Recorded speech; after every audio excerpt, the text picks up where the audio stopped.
I'm at 280 now. What's that? I'm at 280 now. Oh, that's good. So 280 what? Subscribers. Nice, because you have a what? YouTube channel. And what is your channel on? YouTube. What's the name of it? Fallis Fabrication. Fallis for Fallis, and then Fabrication. Don't ask me how to spell that. Okay. Fabrication. Spell it F-A-B-percation. Fabrication. Does this open the hood? No.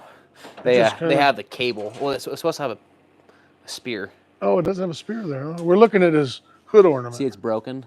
What does the spear do? Ornament. Oh, it's just an ornament. Okay. Yeah, it's just supposed to have the spear. All right, just looking for. And then I have Buick, but I got a Buick off of 56 Buick for my buddy, and they are different holes. Oh, okay. Well, yeah, you can buy those. Yeah.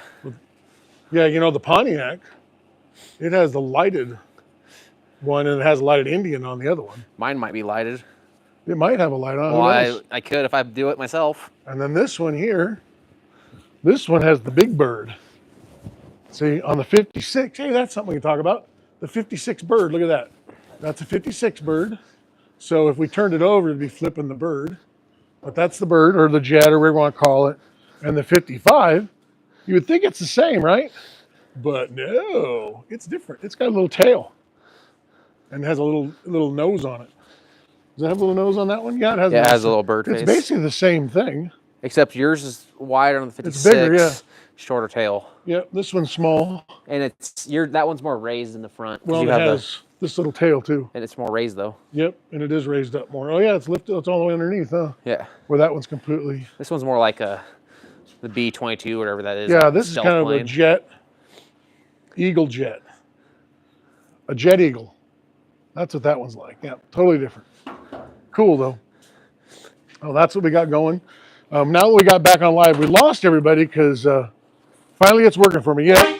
So basically what happened is that I think when I switched Wi-Fi, it's because I went from the house out to the shop, and I think it was just stuck in a loop. So my dash used to be black. I kind of messed I kind of screwed the pooch on that one. So hopefully people will tune back in, and we'll get back on live. That was why they were flipping off. I had 50 people on there at one point, but it was obviously stuck in a loop. Kind of a bummer because it probably would have taken off. But, oh well. Now we got 4. So now we're back on. We're back on our live. We had a problem. Everybody that's the 4 that are back, go ahead and comment down there. We'd love to answer your comments. We're working on Ryder's 54 Buick today. I come out here to bring him a water, and we got the heated shop because it's cold. Cold. And then we got Faye Hall. Faye Hall. How are you, Faye? Thanks for saying hello. She said hi. Faye Hall said hi. Hi. There you go, hi. Like I said, we're working. Oh, now here we go. Now we got people on here. All right, now it's working. Cold AF out there. Ryder, Fallis Fabrication. And then we have Anita Jobby. What's the white? Don't. Oh, yeah, whatever. Yeah. You know what that is? That's a bye. That's stupid. Why do they write that? Because they're trolls. They got dropped on their head or something. Yeah, okay. Anyways, we're not going to talk about them. Let's see. Hello from Monaco. That is cool. And you got a soccer ball. I see that. That's cool. So when you use steel wool to do the chrome, did you put any liquid with it? You can put a little bit if you want, but I don't. WD-40 works the best. Okay. WD-40 works really good. So that's the tip of the day. You guys ready for this? You want to clean up chrome? Tin foil and WD-40 works amazing. And then you can use steel wool. I think he has a real light steel wool. He's going to work on some of the chrome. A little WD-40 lubricates it, and it just really works good. So like I said, Ryder's working out here in the garage, or in the shop. Excuse me, not in the garage. And then it says, the bike is flying. Yep, so we do have, let's see, Dazbo 1, the bike is flying. Yeah, we have a couple flying bikes in here. We have quite a few bikes. I used to be really into bikes, still am. My big Ripper is down at my dad's house. Mine's in your basement. His big Ripper's down in the basement, Ryder's is. And then those are felt. That's the cruiser, the beach cruisers. That's the yellow cab. I think they're around 2008-ish. 7, 8. This is a So limited one, so this it was is like my 05 to like 07, I think we got those. yeah, somewhere in there. I knew the dates at one time, but that's a Hurley right there. The old Hurley brand. That's a pretty rare bike, I felt. And that's my oldest son's bike. And there's Claire. Ask him when the last time he rode that. Yeah, he never rode it. He barely rode it when we were riding the No, bikes. I still ride my bike. I ride my Big Ripper. I don't know if you guys are familiar with those, but they're a BMX bike, but it's 29 inches, so it's a big BMX bike. Because I'm kind of a, I need a little more support because of my size. I can't ride those little 24-inch ones anymore. So there we go. The other thing is let's see, what car is that? Michael Hull. Michael Hull wants to know what kind of car is that. That is a 54 Buick Super. So that's a 54 Buick Super. It's a two-door hardtop. Picked it up for $2,500. It has a original Buick 322 nail head in it.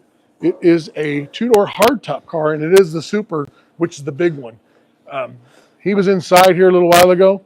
That's why we don't open the doors yet, because he was hitting it with a grinding wheel. He's going to put some mat in there, and he was taking any kind of little surface rust off it. Let me get out of that light for you. He was cleaning it all up. He put some windows in it, things like that. So he's going to drive it around quite a bit. It was running or driving. It's been in a car show. Actually, it won second place for a builder last Hot August nights here in Idaho. And it lost to a car that was pretty much complete. I I lost a car that was done. I don't count that car as a builder, Yeah, but so it was kind of done. But this is a builder that he's putting together. He's trying to leave all the patina paint on here as much as he can. Like I said, $2,500. I got videos about how to buy cheap cars and get them running and get them on the road so you can be part of the sport. If you're asking about that car, that is my 1956 two-door handyman wagon, otherwise known as not a Nomad. It's not a Mad. Okay, it's not a Nomad. Everybody thinks it is, but it's not a 55 Nomad. Nomad, it's a 56 bro. two-door handyman wagon. This one, we get a lot of questions about these cars. This one is a 55 Chevy two-door postcar. It was my dad's. It is now mine. Pretty special car.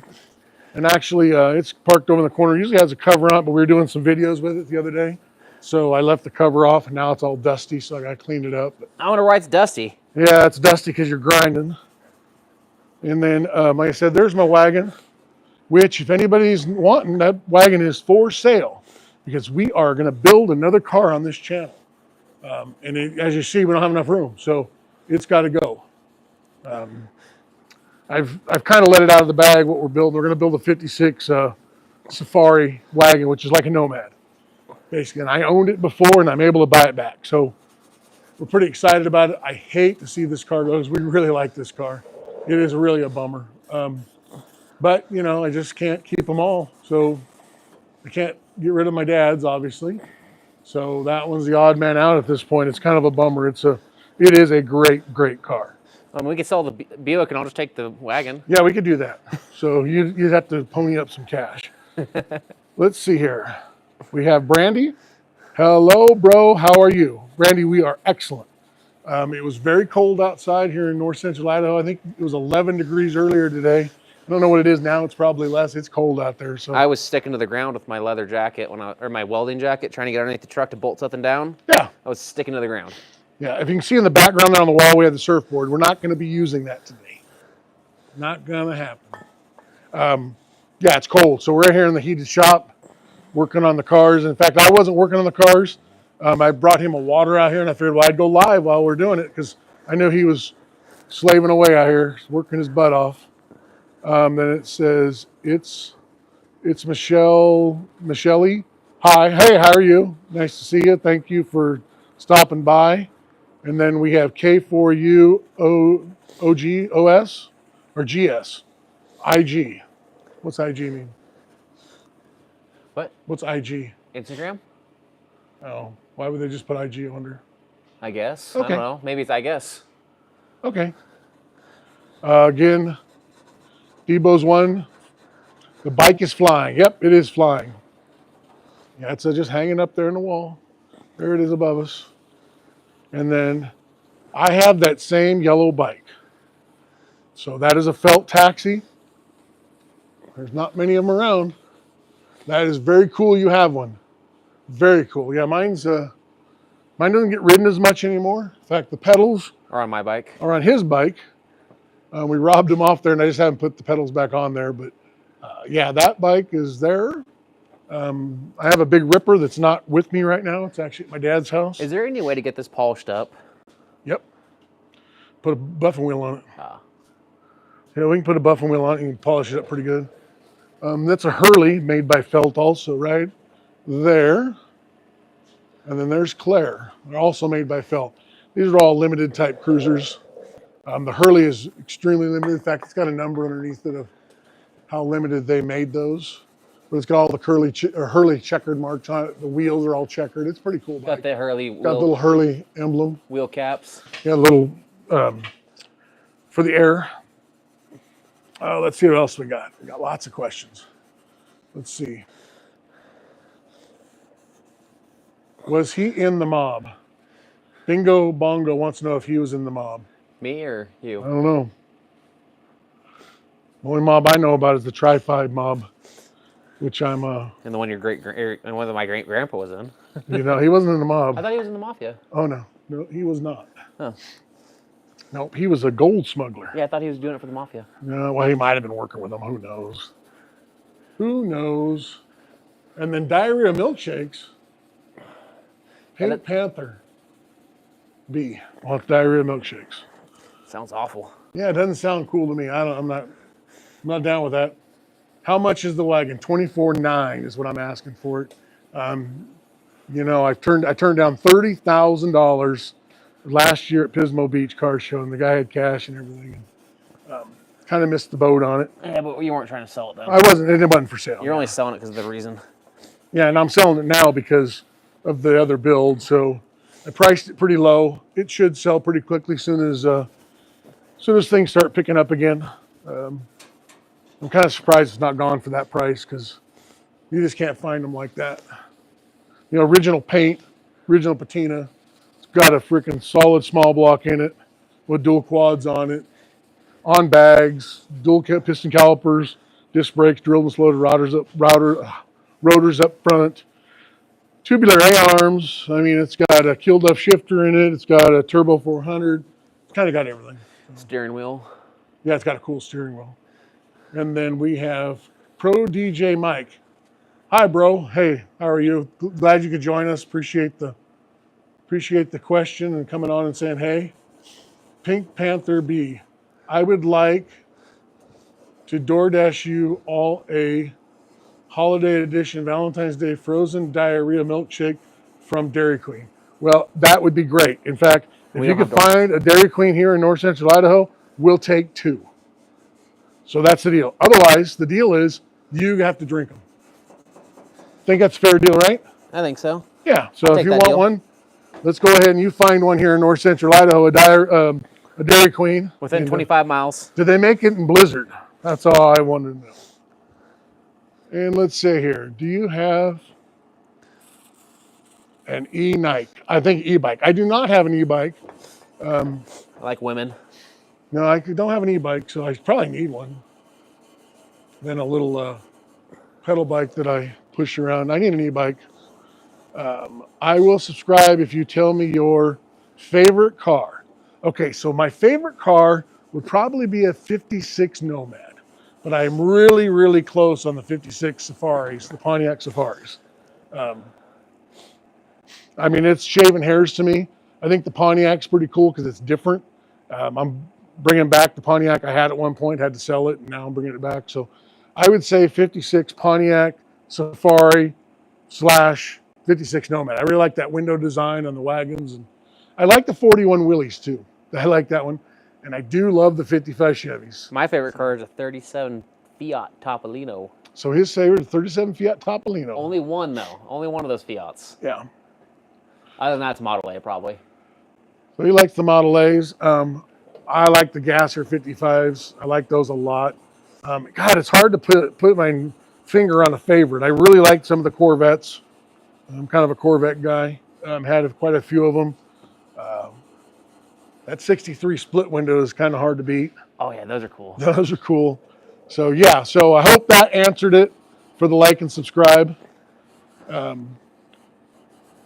Let's see who else. We have Corbin's Corner. I have 10 ballistic missiles pointed towards Dumb. outer space, breaks through the dome over the Earth.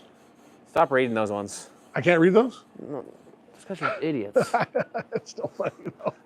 Make sure you read it out before you say it, because they try to get you to say, like, Oh, they're getting, Mike. yeah. No, but I was reading kind of prior to actually saying it. So Because a lot of those people just read it out loud. no, I get that. They say the stupidest thing. They look dumb on their live. And then it says my channel, and that's on Hee Haw. Okay. I haven't seen Hee Haw since my grandparents made us watch it with Lawrence Welk. Is that one you made me look up the other day? That was Lawrence Welk. Oh, yeah. Yeah, Lawrence Welk. We used to watch Lawrence Welk. So, not by choice, because we had 3 channels, and my grandfather was in charge of the TV.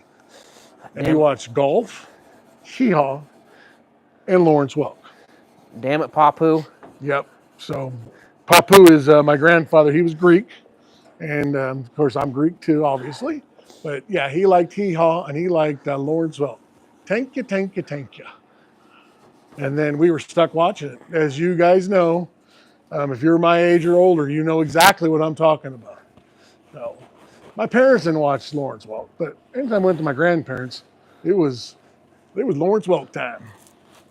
It seemed like Lawrence Welk was always on their house. We could show up at freaking 2 o'clock on a Wednesday, and Lawrence Welk was on that damn TV. And we didn't even have DVRs, and we had 3 channels. That looks a lot better. But I think old people back then were like into Lawrence Welk. Let's see what else we got. Okay, I won't read it first. So, Busted Radial Garage. I know who that is. That one's probably funny to read. It says, "What's up, JJ?" Nothing. What's up with you? Glad you could tune in here. Let's see. Heavy RPM. Good cars, classic Cadillacs. I like Cadillacs. Cadillacs are cool. Who doesn't like Cadillacs? Elvis likes Cadillacs. Everybody likes Cadillacs. You can't not like Cadillac. Cowboys are Cadillac drivers. Yeah. So yeah, I don't have a Cadillac. In fact, there's been a couple on Facebook Marketplace I've been thinking about. I know, I've seen a lot of them. Boy. There's a lot of 50s and 60s Cadillacs in my price range. I don't think I've ever owned a Cadillac. Now, my mom had a Cadillac Seville, and when I took my driver's test, I took it in a Cadillac Seville, 1976 Cadillac Seville with a 350 in it. And it was nice. It was really nice. That's why I took my test in. Didn't Uncle Paul have a Cadillac that you drove with? No, he had an Ford LTD. Ah. Yep. Yeah, no, my mom had a Cadillac at the time. So, good cars, classics, Cadillacs. Yep, that's for sure. And who was it that got the Cadillac? 65 years old or 67 model car, restored. I guess we're talking about Cadillac still. So I'm still waiting to see Briggsmaster's Cadillac. Yep, he's not on here. He'll kick on though, I'm sure. And then Corbin's Corner has a YouTube channel. I'm glad he said that.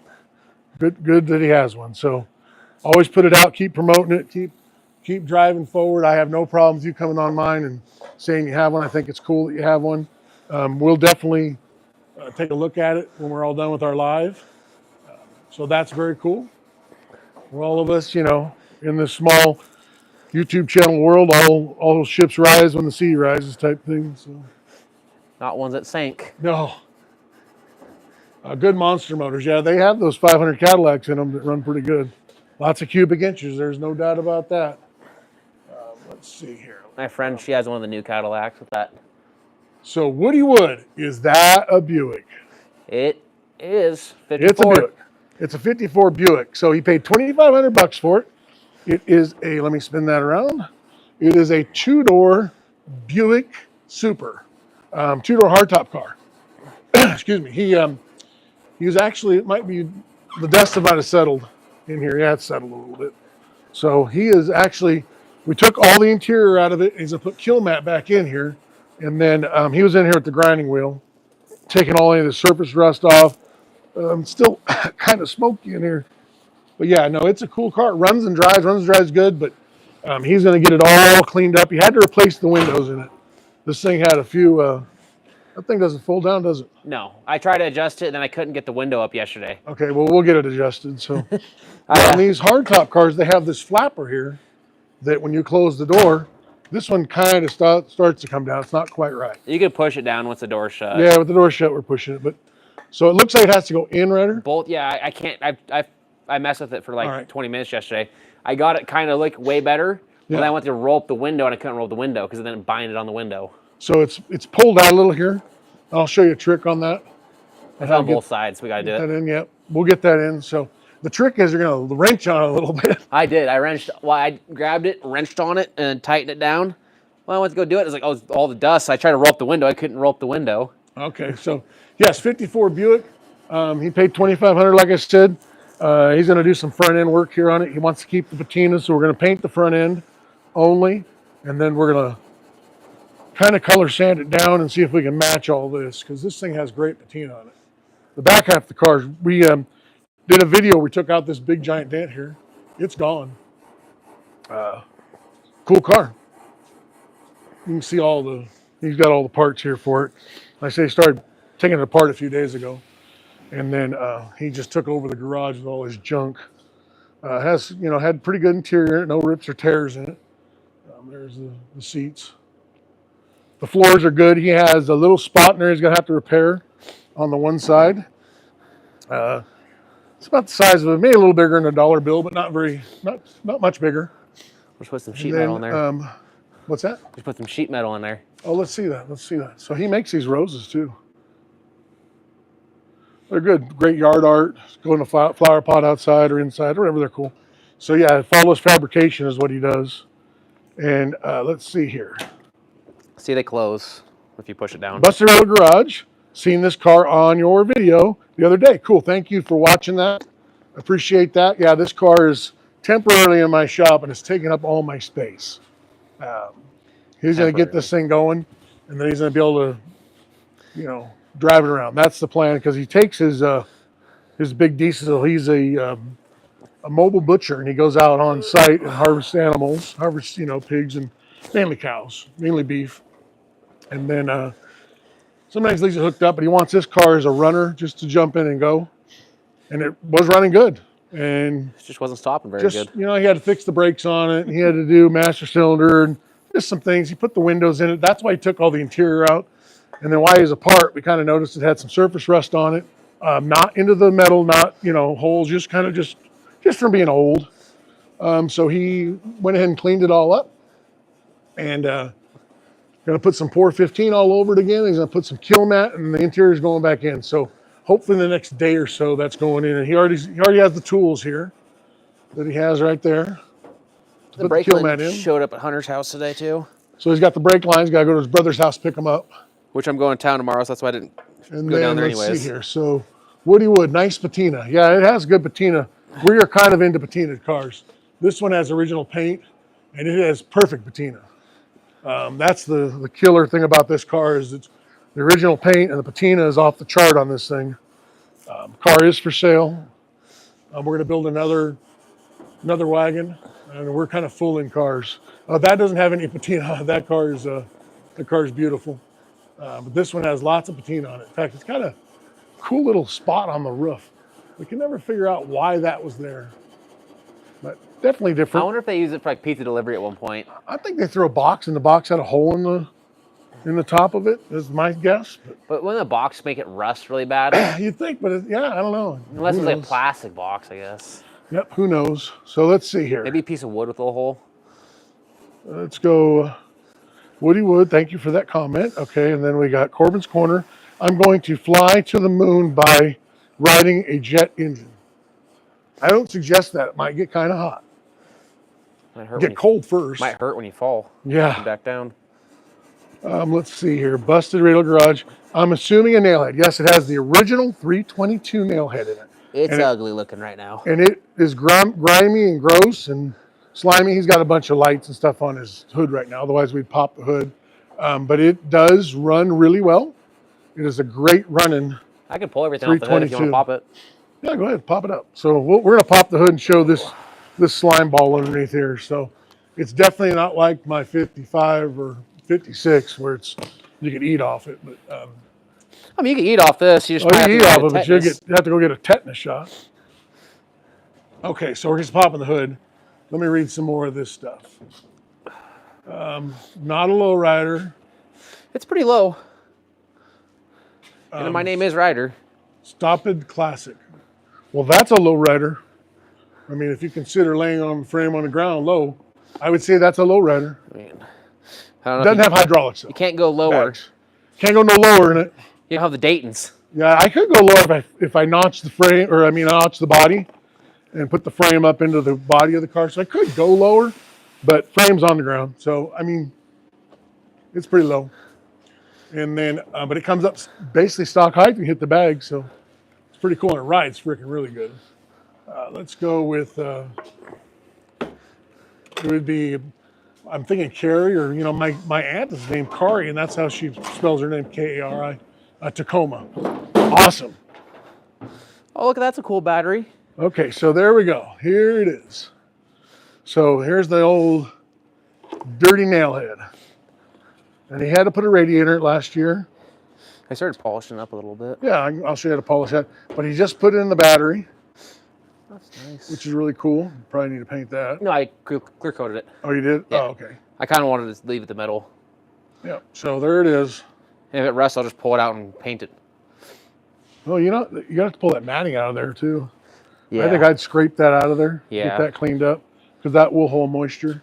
Kind of what we're talking about in here. It's not rusted through by any means, but should probably pull that out of there. And worst case scenario, if this hood's messed up, I'll just grab a new one. Yeah, that's true. Because so it's that's not patinaed. That's a 322 nailhead Buick with power steering that looks like it's coating the engine. It is.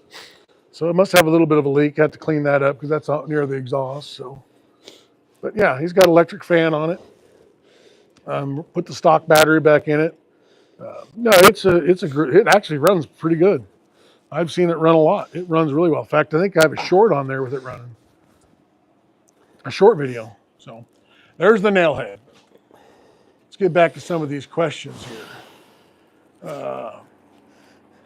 That's a cool car. I bet that guy's cool as well. Ryder Fabrication. Flawless Fabrication. Oh, Flawless Fabrication, sorry. Who's that? Let's see here.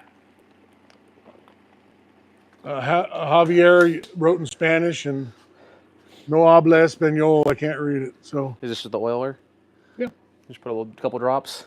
So hey, let's show them that. So what Give it they a say to do, need light, Yeah, so that way I can see what I'm doing. is on these old cars. You won't believe it, but show them a little oil can. Which I saw. This is cool the Let other me day. flip this thing around so I can really show. I saw that the other day, how it rotates. Oh yeah. I only thought it went up and down. No. So that's our Harbor Freight light that we really like. So he has this oil can here, and then on these generators, they actually have a little, let me show it close. Look at that. It has a little place to oil. Isn't that trick? You gotta fill it till it's pouring out. Is that what they said? No, God, they said just a couple drops. So you just put a couple squirts of oil in there, and that keeps the generator generating. Let's see. So there you go. There's a cap on this. There's a little cap right here. See this little cap? I didn't put anything in there, don't close it. What's that? I didn't put anything in there yet. It's spring loaded. Yeah. That's why I opened it. We have to reopen it. Sorry. I didn't know how much this would come out. I didn't want to flood Oh, okay. So you got to oil this thing. It has a little oil thing, and they call to oil it. So we learn something new every day. Even me as a mechanic for years and worked on about everything around. Well, I was watching another video of a guy, and he showed the oiler, and so I went on the Buick page, like, oh yeah, you got to oil it every time you drive it. I'm like, I haven't oiled it once. I'm gonna maybe oil it like once in a while. So this thing is just bone stock. And the funny thing is there's no way to turn it on. You can't start it with a key. You have to start it by pressing the gas pedal, which is wild. You turn it to on, and then you press the gas pedal. Oh yeah, there it is. So I can start it from underneath the hood, actually. Yep. So he's just cleaning it all up and just getting it, roadworthy. Eventually, I'll pull it and paint it. It's amazing for $2,500, kind of a car you get, how well it runs, and he doesn't have hardly any money in it.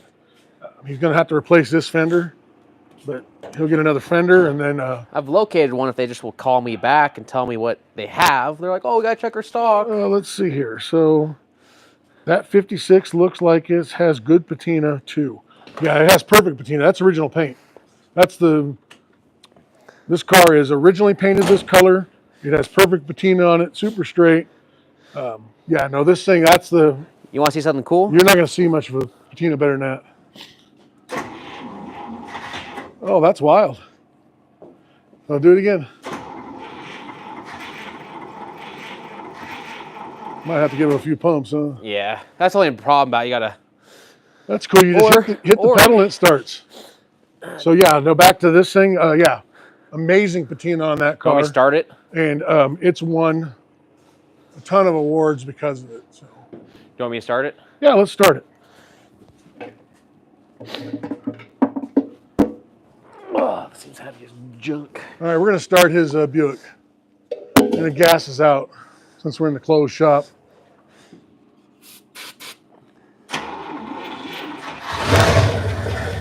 Woo!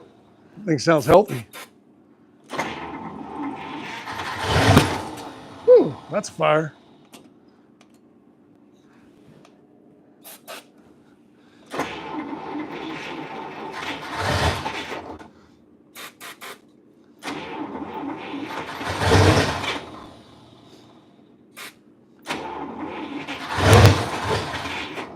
Pressure's on.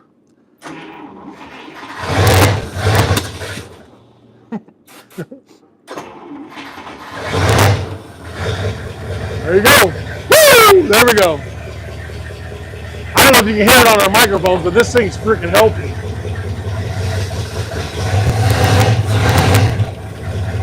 This thing runs really well.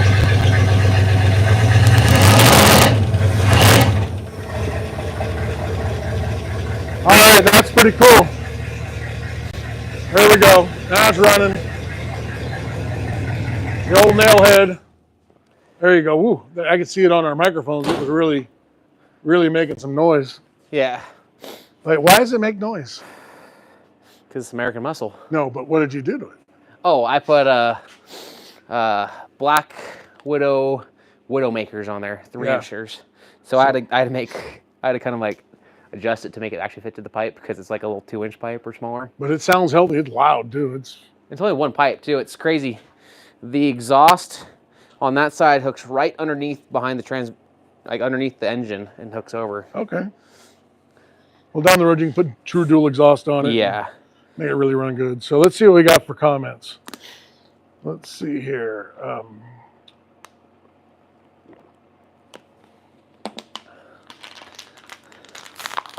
Let's see, Fred Hinkle. It has felt inside. I don't know what felt. Maybe the seats. Yeah. Are those original seats in this thing? I think they're original. They look original. I know the door panel's original. It all looks original. It's got the same red in there and stuff. Yeah, I'm pretty sure they're original. Is it all wrapped around where the seams coming? Because what happened to this car is it got T-boned. See, the back of it's all original. So I think these are original seats. It only has like how many miles on it? I think it's... It was a local car. It's funny. Let me get by here. It's a local car and it was bought in Lewiston, Idaho. So new. It was bought.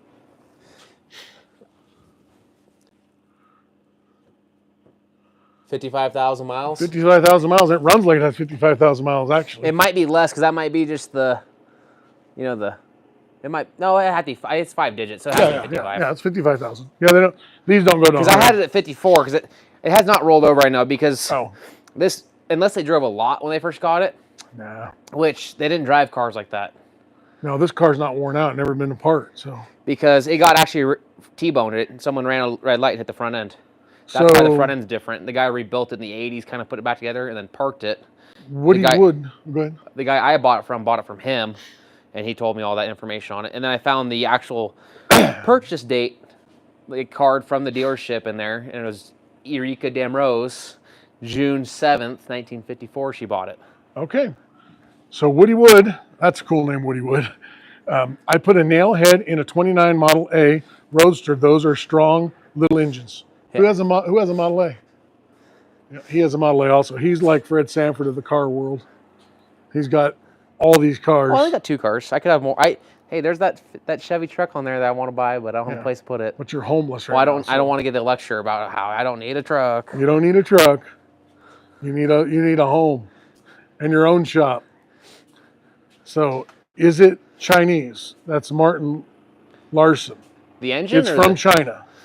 the radiator might Old be. communist car from China. No, it's actually a Buick from America, and it was sold in Lewiston, Idaho. It's about as American as it gets. So, see the road in your Buick.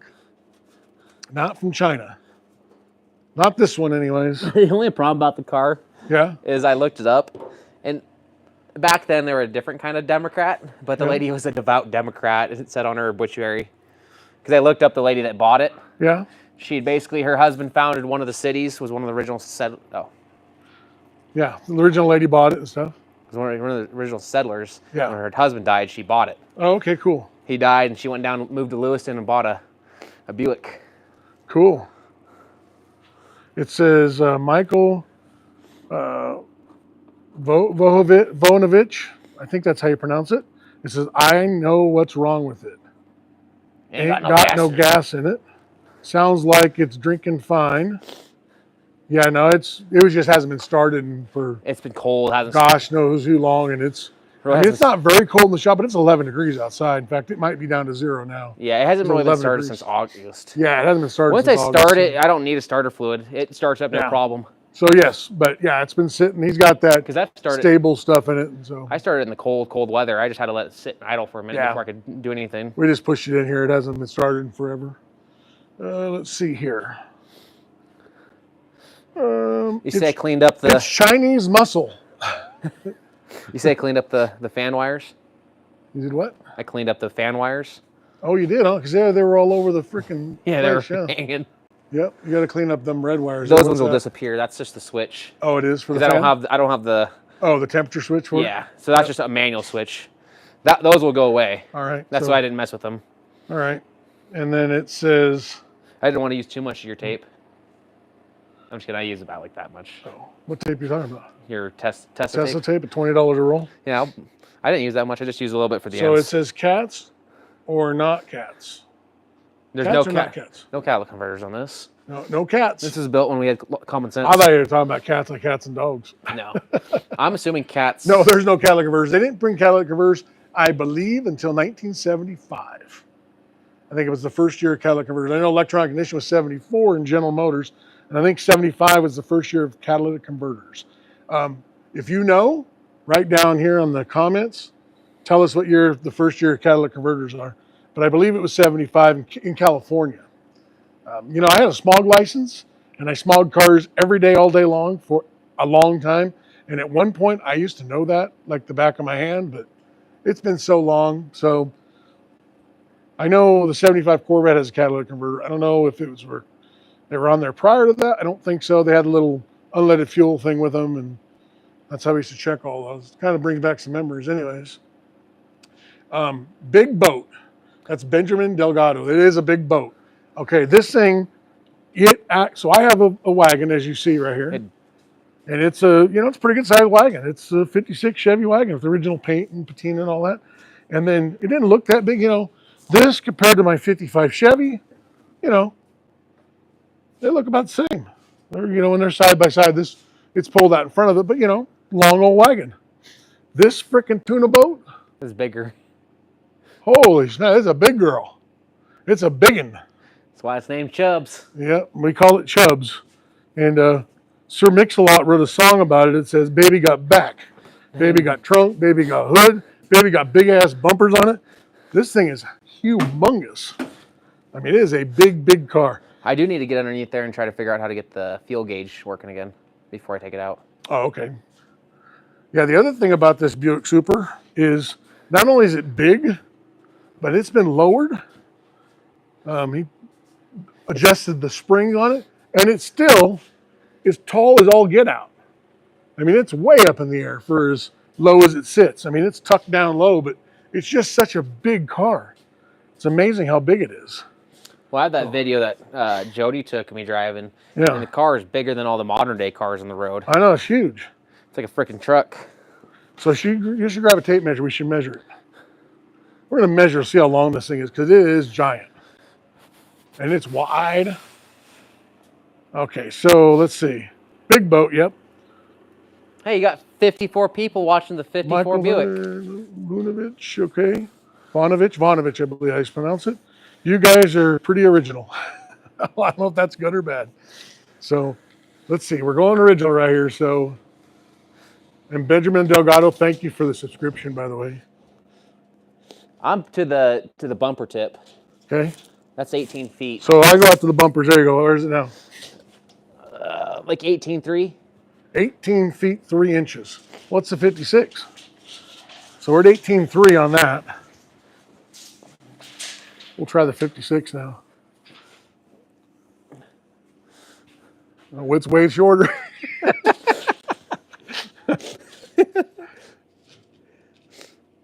You ready? Yep. Like 16.2. So it's 3 feet longer than the Wagon.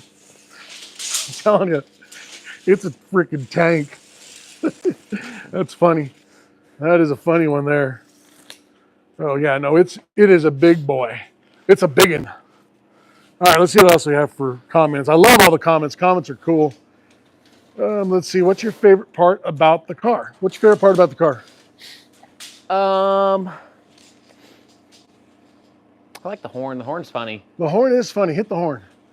So There's a lot of things I like about the car, but the horn's just kind of fun. I'm gonna get close to the car so you can hear it on my microphone. Oh, you don't need to be close. I might need to be. Whoa, Jack! The horn is funny. So that's pretty good. I do like how big it is. My Wagon, the favorite part is the patina. And on my 55, it runs 1.6 60-foot times. That's my favorite part of that car. If I had the full patina, it'd be that. Yeah. But I can't say that yet because it's not halfway there yet. And then Tyrone Wiggum. Ready for this one? Yeah.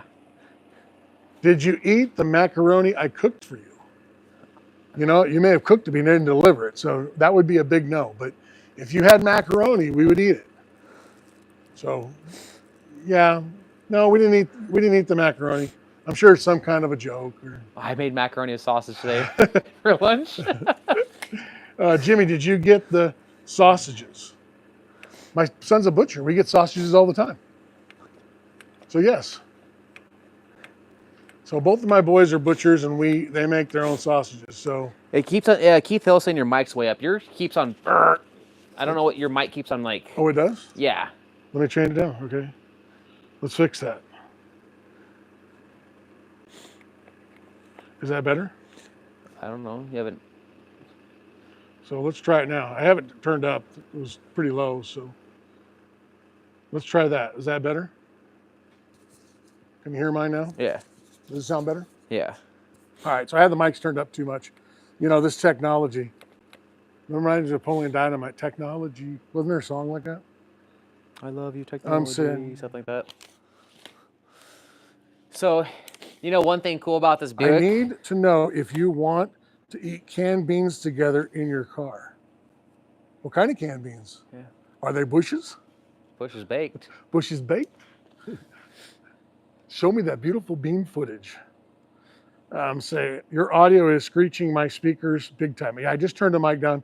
Keith Hill, I'm sorry about that. For some reason, I had the mic turned up. You know, this technology thing is too much. So turned it down, so hopefully that's better. Let me know. Pink Panther Beast, still diarrhea milkshakes. I don't know what the deal with that is. You're gonna have to explain that a little bit more. Wouldn't work in Greenland. It might.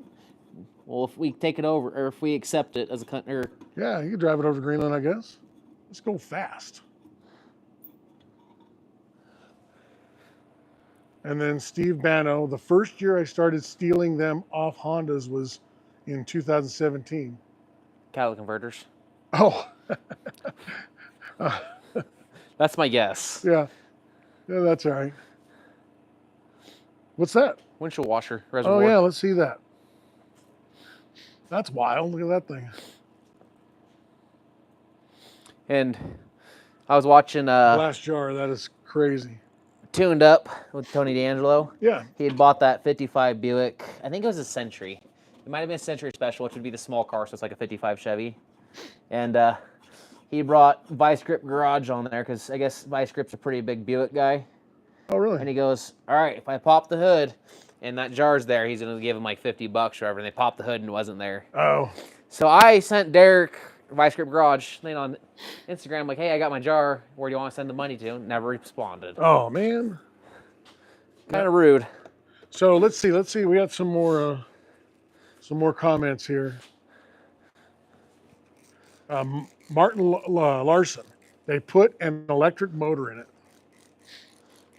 Well, that's cool. There's at Hot Ass Nights in Lewiston, Idaho this year. There was a Pontiac, and I think on one of my shorts I put it in there. It was a Pontiac Firebird, and it said Trans Amp on it, which was kind of cool. And it had an electric motor in it. Definitely different. There was a lot of hate going on around it, but I thought it was cool.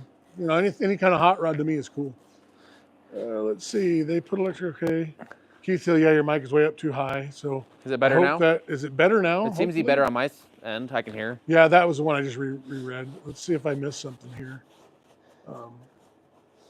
Yeah, asbestos under the hood. Yep. I'm betting that it is asbestos under the hood. Let's see. Your mic is way up too high. I guess 21 feet. Yeah.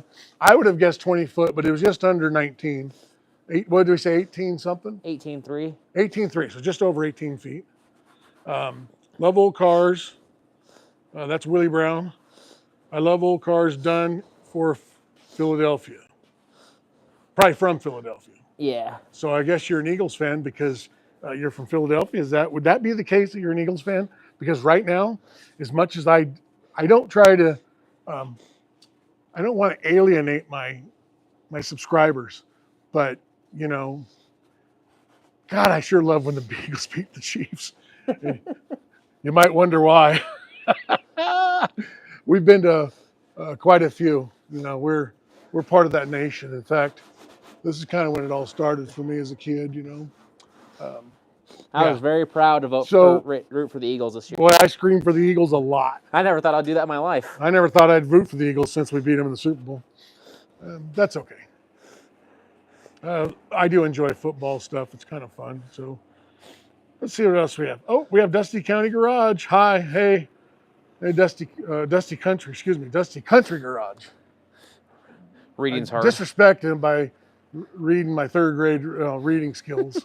You know, the third grade was the best 3 years of my life. So yeah, Dusty Country. I love that name, Dusty Country Garage. Keith Hill, good so far. Hey, thanks for the feedback on that. Pretty good, huh? Is that a dad joke, Ryder? Oh. Thanks for the feedback. I think Hunter came up with that for you. Yeah. Let's see. Nima, hi, with a bunch of little highs and like a Cookie Monster looking emoji. Did somebody mention cookies? Can we also see the bike you have, please? Yes, I can show my bike. So I can't show you my Big Ripper because it's not with us. It's at my dad's house. I have a 29-inch Big Ripper, and I ride that mostly. It's a 2016. It's a BMX style bike. I ride a lot. But this is my Felt. That's my Felt Beach Cruiser. I got the ape hangers on it and the little squeaky horn. My son broke his pedals, so we had to take the pedals off it not too long ago. I haven't just replaced them yet, but that's my taxi. It's called a Yellow Cab 007 New York Taxi made by Felt. And that's what that bike is. That one is mine. This one here. So Ryder has his bikes at his house, and they're down in the lower part of our house, actually. But I got one at Hunter's house and then one here. Oh, you got one at Hunter's? Yeah. So he has a Big Ripper also. My Felt's at Hunter's shop. Oh, okay. The Big Ripper's here because, you know. And then this is a Felt also. That's a Hurley edition. You know, the clothing company Hurley. That's my oldest son's. He doesn't ride it much. It's low mileage. It's low mileage. Yeah, it's low miles. And then my wife has Claire. And she has a bird's nest in her basket. She likes birds. She likes anything that's an animal. She has a thing for animals, so don't talk bad about it. But that's Claire. So, and that's her orange Felt. These are Felt Beach Cruisers. They were, they come out in the late 2000s, I think. Mid to late 2000s. I want to say mine's like a 2008. I used to know at one point. But, it was either like 2005 or 2007. You think that's what it is? I'd have to look at it again. There's numbers on it and everything. You know, at one point I rode that bike quite a bit. Every weekend at one point. Yeah, at one point I was riding it every weekend. Or every night almost. We'd in the nighttime we'd ride them. We rode them a lot, and I'd polish it and put it back up. I do love my Big Ripper though. My Big Ripper is definitely a lot of fun to ride. If you don't know what a Big Ripper is, just go on and put on Big Ripper. Mine's a 2016. Mine's the white with the gold wheels. Mine's the 2020 edition City Grounds. Yep, City Grounds 2020, collaboration. silver and black. That's So a cool mine's one. polished aluminum. Oh, it is polished, yeah. Polished. It's aluminum. Is it polished? I think it's Oh, polished. yeah, it's polished, yeah. Yeah. All right, so let's get back to some of the questions. First time I rode If you have it. any other questions about the bike, let me know. What year is what year did Buick? I don't know what year they did, but that's a 54 if that was the question. I know everybody's typing with their thumbs, so sometimes it doesn't get, done correctly. I struggle with it. Yeah, and I am not a grammar or spelling, I don't care. Show the Buick engine. Let's see. You guys drink dark beer? Oh, you're way behind on the comments. Oh, I haven't caught up, so I'll catch up. I like stouts. Let's see. Is that dark beer? Nope. Is this Longmire beer? Nope, no dark beer in here. No dark beer. You like dark beer though, huh? Yeah, I like stouts. Yingling, baby. I just don't drink them when I go out because it's. And then Keith Hill Mike is much better. Thanks for letting me know. Michael, that must be Vonovich, right? You're asking someone that can't spell their own name. I know. I loved it too. Okay, thank you. That's right. Philadelphia Eagles, world champs. They did. They freaking stomped them. Can you hear the tone in my voice? I don't want to be controversial, but it's almost like I don't want to be controversial, but I'm not a big Chiefs fan. So, and I don't know why. I don't know why I don't like the Chiefs. Why don't I like the Chiefs? There's got to be a reason I don't like the Chiefs. I don't know. In fact, I was at the first game when they came back to Oakland. Me and Rod and Marvin. I was going to say. I think Marvin went with us. Foster JD went with us. Oh, that game we went, the Cowboy game? Marvin didn't go, I don't think. I think it was just me, Rod, and Foster. It was before I was born, right? Wasn't it the 80s? Way before you were born. Yeah. So, or right when you were born. You were right before you were born. Oh, it was in the 90s they came back? Yeah, it was 95. So when they came back to Oakland, the Chiefs played, and this guy named Rich Gannon freaking lit it up. Marcus Allen went for a touchdown. It was kind of made me mad. My first game was really funny. Yep. Let's get back to what we got question-wise. So, yes, Eagles world champs. Bosi Osha, LOL. That means OSHA. laugh out loud. Yeah, OSHA means we won't show our ladders. Let's see. Go put some dual pipes on that bad boy. Yeah, he needs to do that. No doubt about that. Wait, you need a lift first before I can do that? Yep, I need a lift. So as soon as I put a lift in here, then we'll do. Then I'll come block up your shop again. Then we'll do all that. Tim Yonker, sell the 55, not the 56. Well, Tim, I would sell the 55, not the 56, but it belonged to my dad. So there is no way on earth I'm going to sell it. And in fact, if you want the full story on that, go to my channel and then click on the one that got away, and it'll explain kind of the love for this car. Yes, I don't drive it as much as the Wagon, but it has a special place with me. It's not going anywhere. So not that the Wagon doesn't, because I've had my grandkids, my kids, we've had everything in it, but that was my dad's, and that has a lot of history in it. And I'm replacing this with the 56 Pontiac Safari. So that's what we're going to put in there. And I'm going to do on my channel, I'm going to do all the build of it. This car's pretty much done. I got some little things I do off and on with it. You're going to be patina free. Yeah, I probably will be patina free unless I figure out a way, but I won't be real patina like this because that's what I really like. So, and I don't think I'm going to do a fake patina. It's not my thing. There's been a couple that I've seen that turned out good, but most of the time they just don't look. And I've painted cars before, so I will paint it, I guess, much as I hate to do that. Which, if I can't match this patina, I'm going to paint it. So we could do the fenders and stuff. If I only had to do a fender on that Safari, I would probably do it, but just on this Buick, do a fender or two. But yeah, I agree with the Wagon. It's for sale, so it could be yours if the price is right. That sounds like Bob Barker, doesn't it?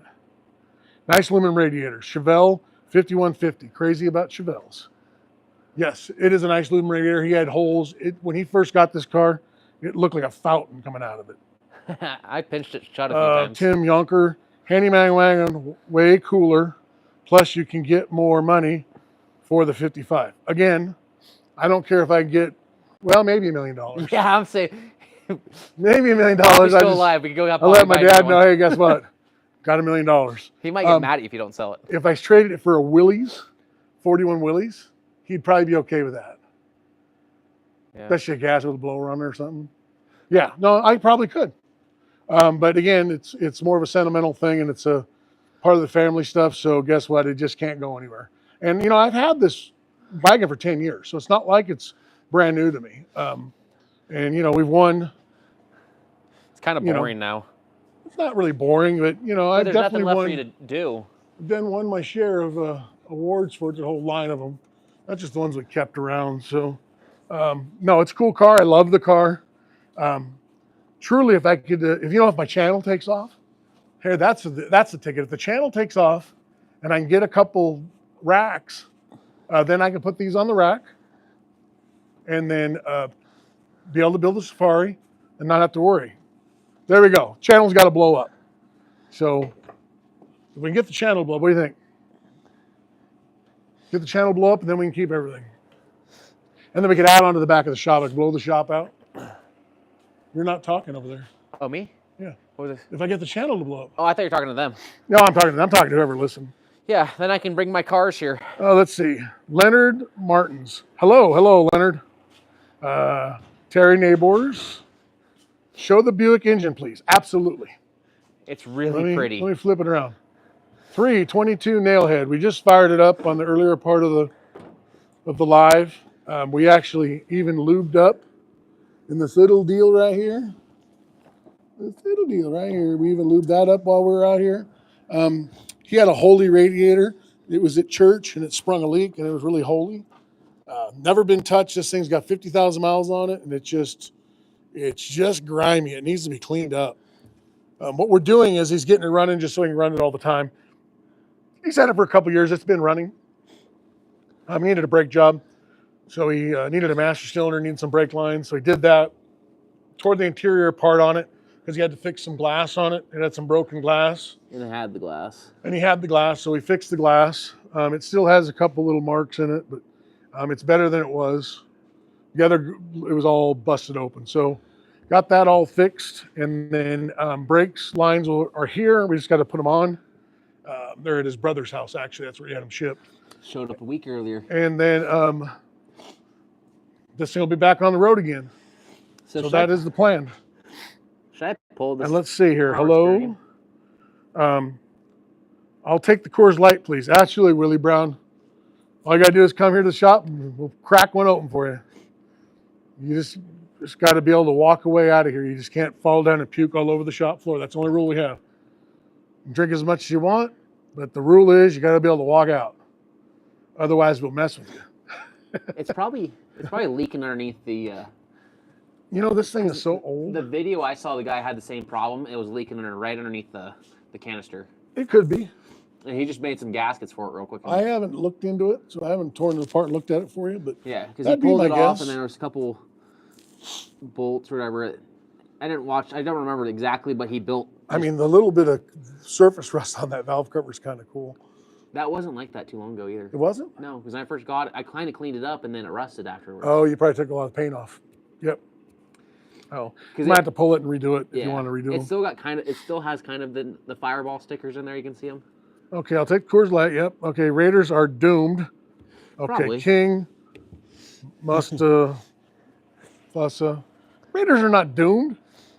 What kind of attitude is that? That's Mufasa, King Mufasa. King Mufasa? Mufasa, like Lion King? Oh, okay. I don't know. That's way past my time. The Raiders are not doomed. You know, at one point they were the winningest team in professional sports history. They've had a bad run. But now we got Pete. We just need a quarterback. We got Max Crosby. What more do we want? Okay, how do you feel about Pete Carroll? I am also a Raider fan. I went to see them this year, week 1 versus Chargers. We lost. Y'all, I remember that game. I think, I'm not a Pete Carroll fan, to be honest with you. But Pete's going to win. So they're going to probably get a playoff berth out of it. He's only got, the 3-year contract with a 4th-year extension. He's getting kind of old. No, I think Pete will do just fine. I don't think it'll be a problem. He kept the defensive coordinator, old Patrick Graham. He brought in Chip Kelly. I think he's going to move it on to Patrick Graham. But he'll bring it on to Chip Kelly. I think they're building something that's going to be pretty stout. Hey, beast mode They- might come back. They brought in Richard Seymour as an owner, and they brought in Tom Brady. Now, Tom Brady, I only like 10% of him because that's how much he owns the Raiders. The other 90% I don't like. But I do like the 10% of him. And I know that Tom Brady's a winner and a cheater. He's a good cheater, so I think we have a little bit of the future. Hey, so, we've been cheated enough. I'm fine with cheating and get these other Yeah, teams. we need to get ours back. So, I mean, the Raiders have had so many calls against them. You can't tell me they haven't been cheated out of a lot of stuff. say, do you have an airplane on that Chevy? So I have the bird, the eagle plane, whatever you want to call it, on the 56 and the 55. So there's the big bird. Do you want me to turn the heater back on? Yeah, turn the heater on. It's getting cold. Yeah. So we're going to turn the heater on. It makes a little noise, but we don't care because it's getting cold out here. And then the little bird on the 55. So, and then, the little bird has the smaller bird and the tail. And it's also a little higher off the hood. And it kind of sticks out a little bit more than the 56. And the 56 is, a little lower on the hood. And it sticks out quite a bit more, but it doesn't have any tail. But you can see the difference. It's quite a bit bigger. So that's the bird.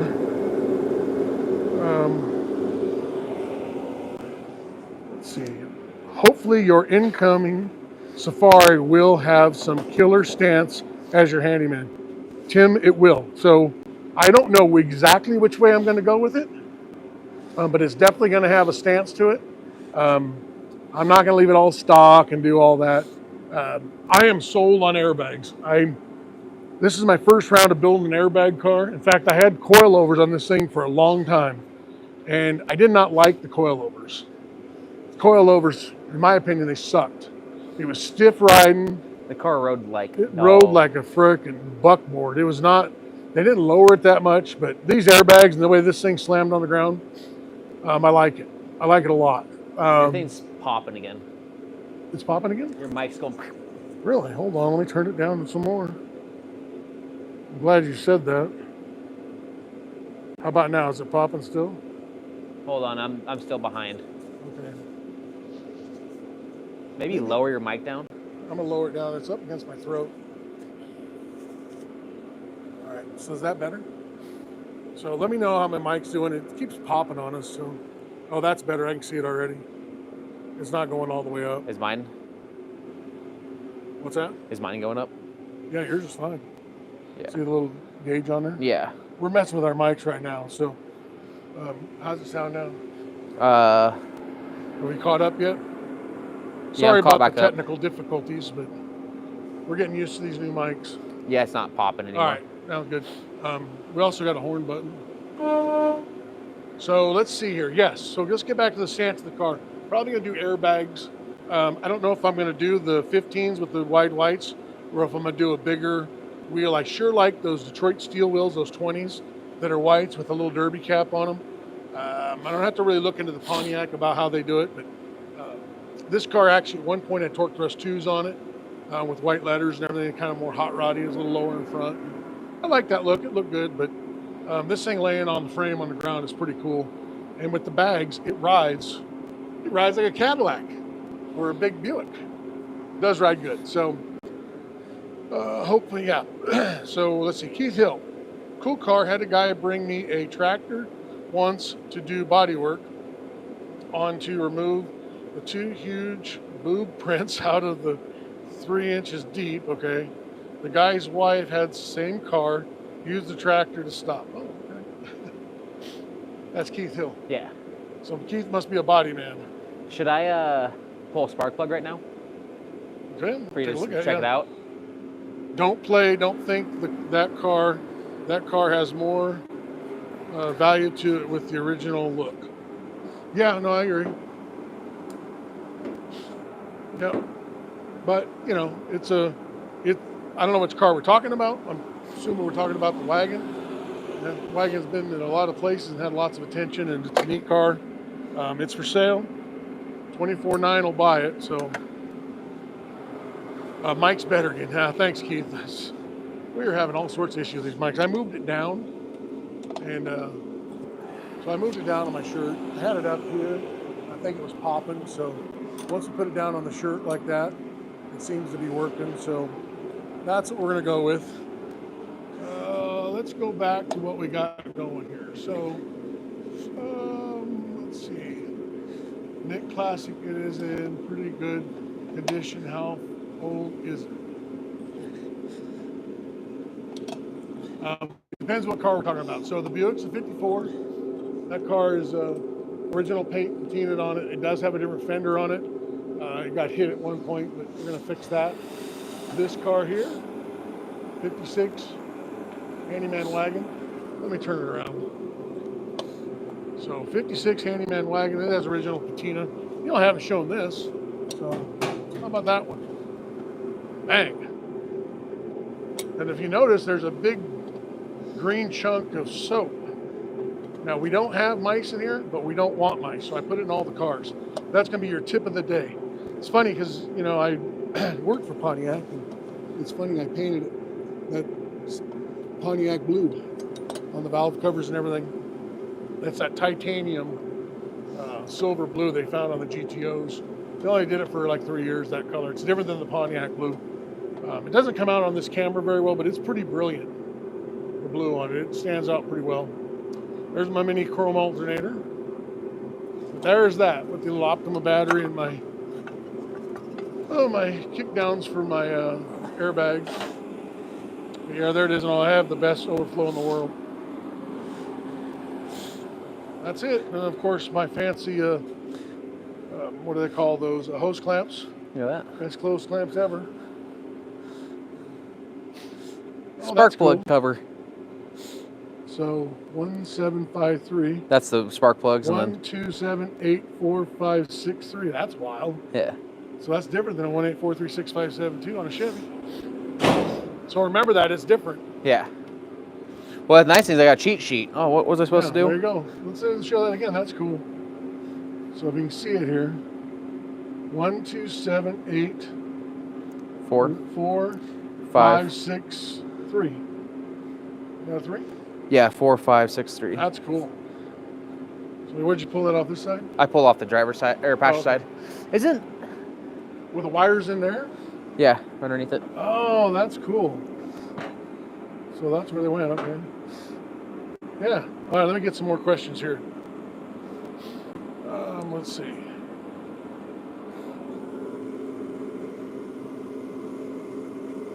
It's kind of scared to pull the wire.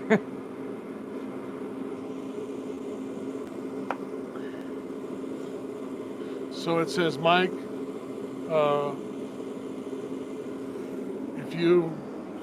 Mike, if you go over, here's what he says, if you go oversized steel rims, make the bell of the rim tire colored, then put the red stripes where the weights go the proportions of the old school tires. I've seen them when they do the red stripe like that and they bring them down.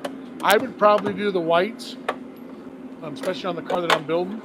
And then I would probably do a white wall if I did it.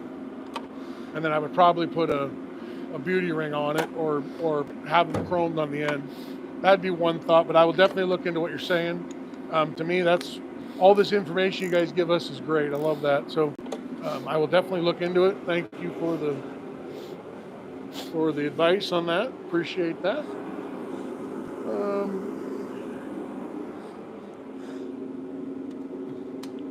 It says, why did you paint the Bel Air and not keep the patina? So this car was actually painted. It's not a Bel Air. It's a 55 two-door postcar 210 Del Rey. It looks like a Bel Air in some ways, but doesn't have the chrome around the window. It has it down the side and stuff. It was painted in 1984 before we picked it up. Before my dad picked it up. So in 84, this thing was painted. So that's why. It's been painted forever. The interior's never been painted on it. You know, the dash and all that. The car has. And it has a stroker motor in it with aluminum heads on it. Got one of them Holly XPs on there, and it's got the big old Hooker comp headers on it, and aluminum heads on it. It's got an electric water pump. And, this car flat frickin' gets it. It runs 160 foot times. It's got 4 9-inch with 4 11s. It's got some Caltrac bars. Let's look what we got. So let's take a look there. Looks like it's running a little rich. Got a little oil on it, huh? Yeah. So, you know, It's been sitting though. It's been sitting, and you just fired it up with some stuff. But what kind of plugs are those? I think they're original. Oh, they're not original. Oh, these are Napas. Napa? X904. Napa plugs. That's funny. So it's been changed. It's been changed and changed a long time ago. Because I don't know that Napa makes a plug.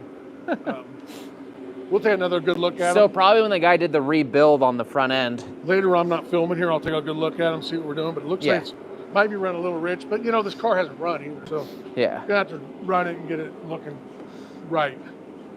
Let's see. But they're not. So that's why I didn't paint with the patinaed. I picked up this car in Oregon about over 10 years ago, and it had the original paint on it. It was the guy's father's car, and he was getting elderly, and he decided he wasn't going to build it. So I picked it up basically with a broken motor and a broken transmission, threw it on a trailer and brought it home, and it didn't look like this. I basically color sanded it, and I buffed it and polished it and made it shine, and no real rust on it. Floorboards are good. It has a little spot on the bottom of the door that I've never decided to fix or mess with. I put a little pour 15 on them and called it good so it wouldn't spread. But all the body mounts and the frame and all that thing is just pristine in it for the most part. I wouldn't say pristine, but it's not rotted out. You know, it's not like it's. Should I put the spark plug back in? But there you go, inside of it. All the interior is done on it. It's all done in a hot rod black look. Doors closed perfect. Tight as can be, never been crashed, you know, that kind of stuff. So let's see.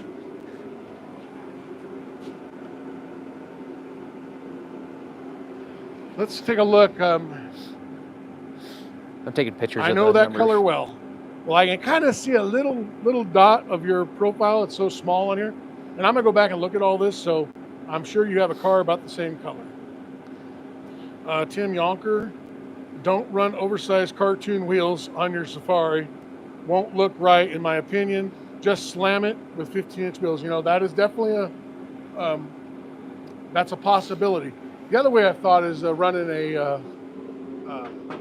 I really like those torque thrust 2s and 15s with the BF Goodrich tires. Should I put it back in? Yeah, you put it back in. And I like it depends how much wheel well. When I get this thing apart and get it looking at it, how much wheel well and how much tire, I might do it that way with a 15, or I might, they have steel wheels on it now, so easy enough to clean them up and paint them. So, this is all just talk to me until I get the car and get a good vision of what I want to do with it. We'll see which way I go with it. I'm usually not a big wheel guy, but my dad has 20s on his Nomad, and they're the steel Boyd Coddingtons. They're all solid white wheels with the little derby caps in the center, and it freaking looked good. I wish it had a chrome trim on it. I wish it had a bottom with the chrome outer rim, but yeah, I won't do it with those short profile tires and make it funny looking. I definitely won't do that. Let's see here. It's hard to fake a wide white on a low profile tire, but red lines is easy. That's true. Chubbs will be getting I've big seen wheels. a couple of them that look pretty good. It's tough to do. The problem is you got to get a pretty tall tire that sets the car up pretty high. It's already a 20-inch wheel. Even if it's an 18-inch wheel, by the time you get to the damn things, it's like 26, 27 inches tall. It's a freaking bus tire. So, yeah, I know, I get that. See, I think I can get away with the big wheels and keep it low. Don't forget that 454 breaks down in the sunlight. That's good to know. So, nothing I have is in the sunlight, so... Mine will be under Dynamat, There's or going to be Killmat. there's Dynamat that he's doing on his Buick here, so...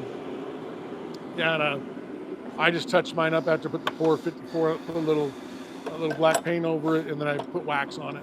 So I don't have any. Mine's been there 10 years. Mine's not a problem. But I didn't know it broke down under sunlight. That's good to know. It kills rust, but it breaks down under sun like crazy. Can't get it all, I guess. I got a 64 Tempest, so I really like the Pontiac Tempest. I like Pontiac. I'm a Pontiac guy. Probably deep down, I like Pontiac. I was actually hired by Pontiac back in the 80s. Got one of them from Pontiac. So I was first class of that of the ASEP program, where we built all the GM products next to a community college, and we ended up getting a AA degree out of it, and then we got full certification from General Motors. Mine was all in Pontiac, but we worked on Cadillacs and Chevrolets and GMCs, and kind of did it all. And then I worked at a dealership, so that's where I started this whole thing. I did that, but yeah, I've always liked the Pontiac. I had the Safari. Long story, but I ended up having to sell it, needed some cash, and like I said, it's a long story, but the gentleman saw that I was selling my wagon, and I was looking for a project car, and he called me up and said, hey, I know where your Safari is, and big shout out to him if he's listening. And then so I called up Rick and said, hey, I hear you want to sell your Safari again, and he says, dude, I'd sell it to you in a second. So we made a deal, and it was a very fair deal. And now the wagon has to go. Now I'm going to go back to my Safari I had, which was the car I looked for. I looked real heavily for a Safari or a Nomad. I found the Safari, and I wanted to. I like the 56 Nomads, and I like the 56 Safaris. And to be honest with you, I kind of like the 57 Safaris. I'm not a huge fan of the 55s. When I say not a huge fan, I mean we're shaving hairs on that. Let me turn this around. Well, So yeah, we're shaving hairs on the 55 Nomad and the 55 Safari. 56 and both of them are my favorite. So I bought that 56 Safari. Like I said, I had some issues. I had to go ahead and get rid of it and then bring it back. But so then after I sold it, I didn't forget about it, but it's gone. So then I went all over the country looking for a Nomad. I wanted a patina Nomad. I wanted something I could build on, and I couldn't find one. And then that's when I found that. And it's a two-door wagon, handyman, really different. It's a 150. They only made like 13,000 of them. I've yet to see an original painted 150 at a car show or even online. There is one. Let me take that back. I've seen one. A guy showed me one online down in Los Angeles, different color, but it's basically the same car. Very odd. There's just not very many of them. I'll go to a car show with, we go to Hot House Nights in Reno. There's 10,000 cars there, and I pretty much have the one. So just not very many of them. So I want to say I settled, but I went with the wagon. And some people argue the wagon's cooler, and I think in some ways it is. I mean, I'll be honest with you, it's going to be a hard one to get rid of because it is a cool car. Somebody's going to get a nice car, not all rotted out, not all beat up. And we've had it for 10 years. We've enjoyed it. I hope the next guy enjoys it as much as we have. So that's kind of the story. We're going to bring the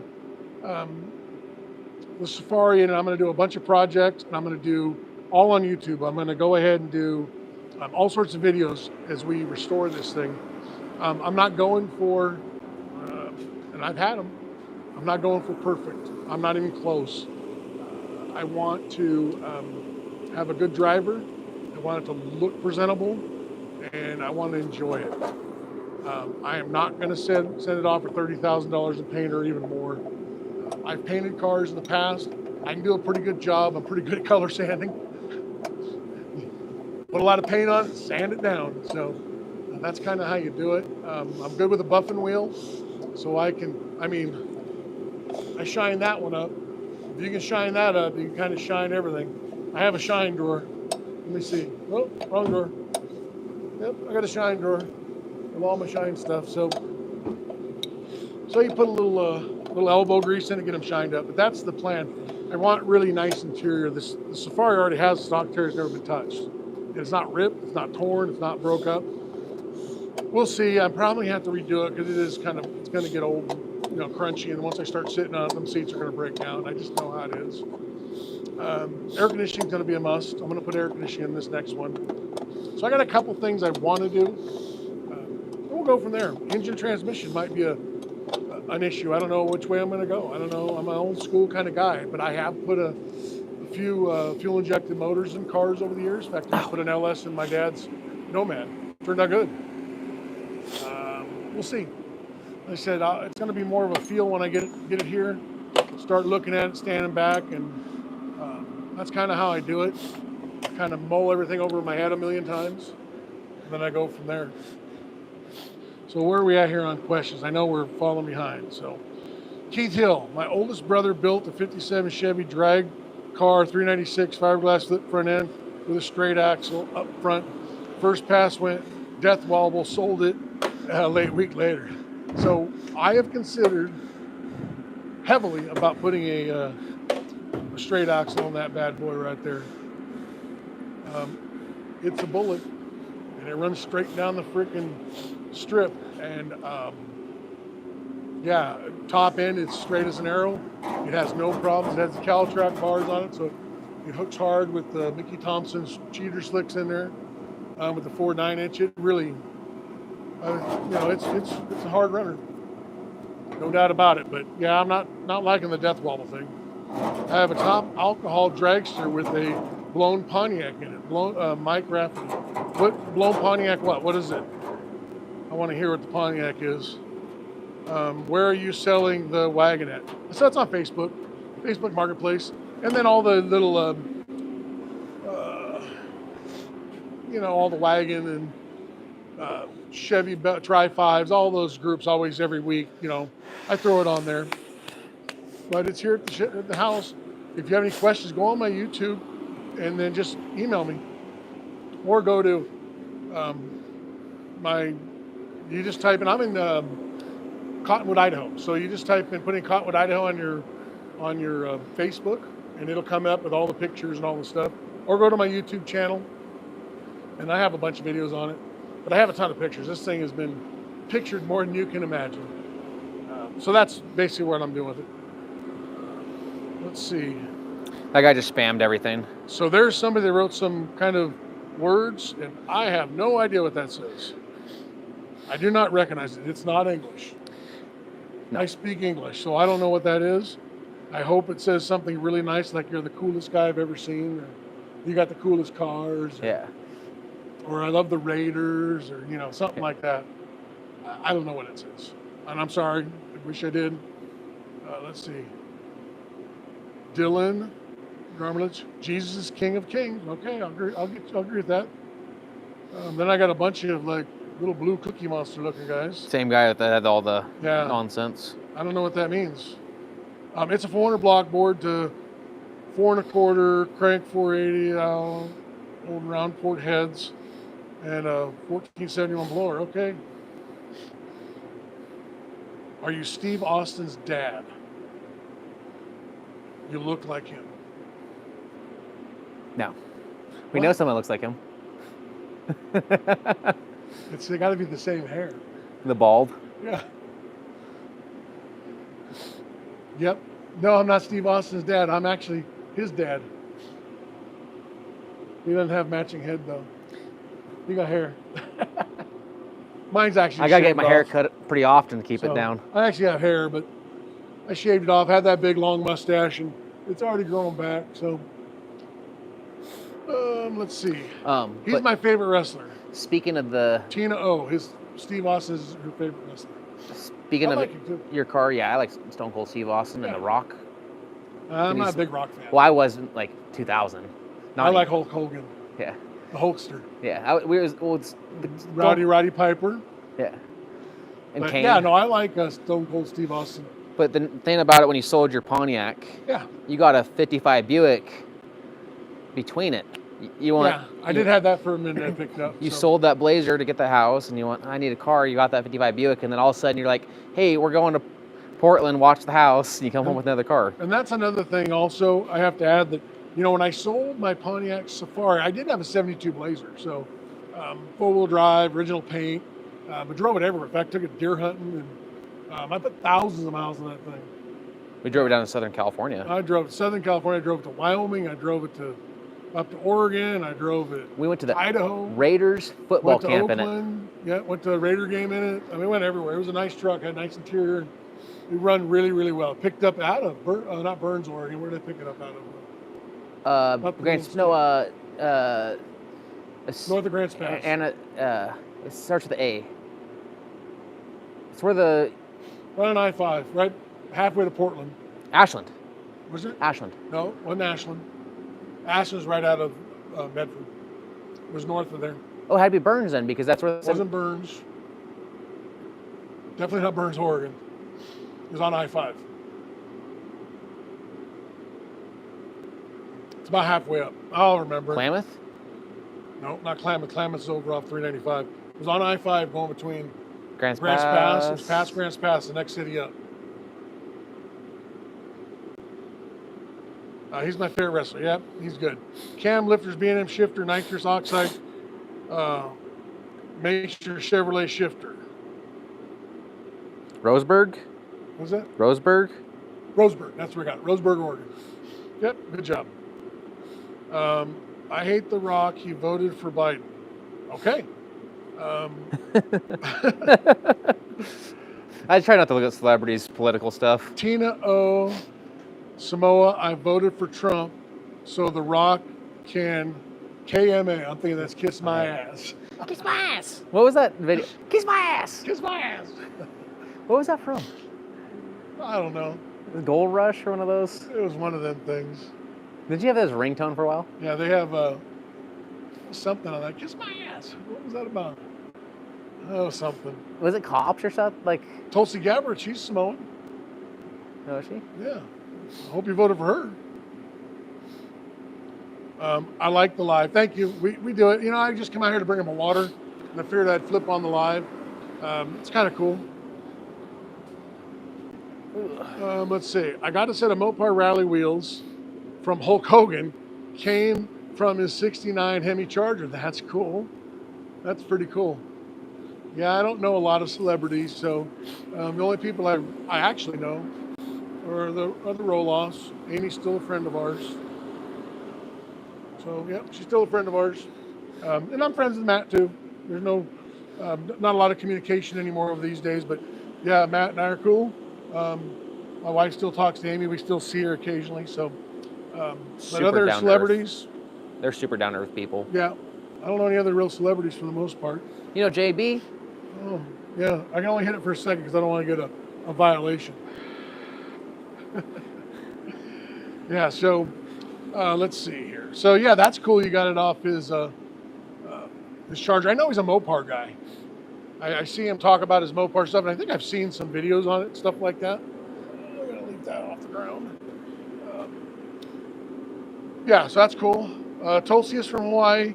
She's not Samoan. I thought she was Samoan. I didn't know. So I know she's from Hawaii, but I still thought she was Samoan. I thought Hawaii was Samoan. I don't think so. I mean, no, it's a difference. Yeah.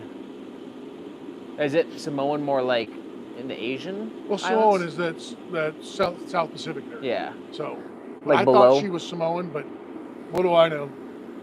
So, yeah, I know she's from Hawaii. I thought she was Samoan, but yeah, the Samoans are from Samoa. Samoa, yeah. I mean, but I still thought that's what I thought she was. I'll tell you what I am. I could have said something, but That's what I am. Does anybody know what that is? Who knows? We'll see. I know. We know. Well, there was a know. TikTok video of a girl that went up to one of those restaurants, and she thought it was a different country. Let's see here. I delivered freight to Sylvester Stallone's home. Go wager in. Got TV. I actually saw the first Rocky, wait for it, at a drive-in theater with my parents.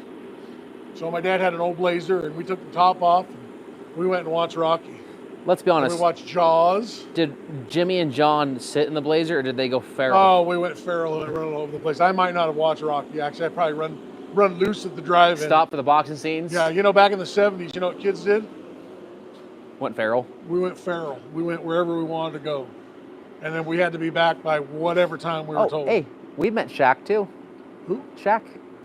Shaq. Didn't we walk out the football game with him? The Raiders game? Oh, no, that was Chris Webber. Oh, that was Chris Webber? Yeah. I just remember he was a big, tall guy. I mean, I was like this tall. Yeah, my cousin, he was high up in them phone companies, and he had a box of, and we couldn't tell him, you know, that we were related, but we got to go to the suite. Don't tell anybody. I think he's no more at that. He don't work there anymore. He don't work anymore. So Who cares? Yeah, we used to go there watch all those games in the suite. It was pretty cool. We were peasants with the high rollers. We got to meet all the players. They all come in there. Cliff Branch and old Barnes and all those guys. It was pretty cool. So let's see here. Villapiano and Tim Brown was there. It was all a bunch of them. So. Filipano was really cool. I think that was one of my favorite ones to meet. I got more questions. When you learn about what, okay, American and Western Samoa are two different islands. Okay, that's cool. Didn't know. No clue. Great to know. I love hearing all that. Tino O is, I met Shaq once. I'm guessing you looked up to me. You're Samoan. You might not have. There was some big Samoan guys. Yeah, my buddy played football, and it was him and all the Samoans, and they kicked everybody's ass. So, Jim. Oh, yeah. Yeah. That's why I thought Hawaiians were, because Jim went. Well, he was Hawaiian. Yeah. Yeah. Or he was from Hawaii, went Hawaii. Yeah. Yeah, no, yeah, those Samoans are tough. No doubt about it. When in doubt, don't mess with them. He's super cool. That's good to hear. Dimmy, did you serve? No, I did not. I actually went to college, so I didn't serve in the military. So I don't have any overseas experience, except if you consider Tijuana, Mexico, I got that, but that's it. I got Idaho. My son's got Idaho. I've been to Chicago at night, so I've been to Cleveland in a Hummer, in a Hummer. We've been probably like 10 miles off the Oregon coast, California coast. Yeah. That's about as far off mainland America I've ever been. Out in the Pacific, they're about 10 miles out. Chummed it. Deep sea fishing. I was chumming. We limited out after that. Let's see what else we got. The fish kind of tasted a little sour. St. Petersburg, Florida here. That's Keith Hill. The Hulk is local guy, treats everyone like a normal guy. That's cool. That is great to hear. Sometimes these celebrities are real buttheads, but I've heard Hulk's pretty good. That's good. Let's see. I like Idaho. We do too. We love Idaho. So we're in north central Idaho. We love everything about it. We're not kind of loving it right now because it's freaking cold. I mean, who likes cold? But yeah, we're not digging on the cold much. But it's supposed to be done in a few days. It's going to probably hit below zero tonight. And I got to go work in it tomorrow. Yep. It was 11 degrees. I think I went to we have a trash dump. We don't have where we're out on a ranch, we don't have garbage pickup. I have to take it to the trash dump. And it was 12 degrees out there next to the dumpster. It was cold. Let's see here. They have great buffets in Boise. You know where the best buffet is? I've only been to Boise a couple times. We're a long ways from Boise. We're 3.5 hours from Boise, so we don't go there much. In fact, when because we're from California. Did I say that out loud? Yeah, I'm born and raised in California. So we don't go through Boise much. We just kind of cut across through Burns, right next Oregon. to it. Yeah, we go next to it, going to Ontario there, into Payette, and then down into California. That's how we go. I've only been to Boise a couple times. It's good to know that they have good buffets. The best place, though, for buffet. Let's see, we got another one. Hamid Khalid. Hey, how are you? Willie Brown. I like Pontiac, Chevy. I like them all. I do too, Guy asked me earlier, he would give me a like and subscribe if I told him my favorite car. I gave him one, and then I gave him like 5 afterwards. So I really didn't give him my favorite car because I don't really 100% have a total favorite car. It's hard to narrow it down to one car. It is. It's real hard to narrow one car down. Because I love the Model A's. I like my Buick. I like your 55, 56 Chevys. Your Blazer's cool. I mean, so many different applications. Yeah, that's what he said. There's just so many different kinds of cars. I kind of like them all. So I've even seen some that other brand with the blue oval that I've liked over the years. I don't know that I never own one again, but I saw a crew cab one for sale. Yeah, 78 crew cab. cab. They wanted to trade me for one today for my wagon. It's like, ooh, it's a pretty cool truck, but yeah, it's not my thing, not my jam. Yeah, I like honey on my biscuits. I like honey on my biscuits. That's not my jam.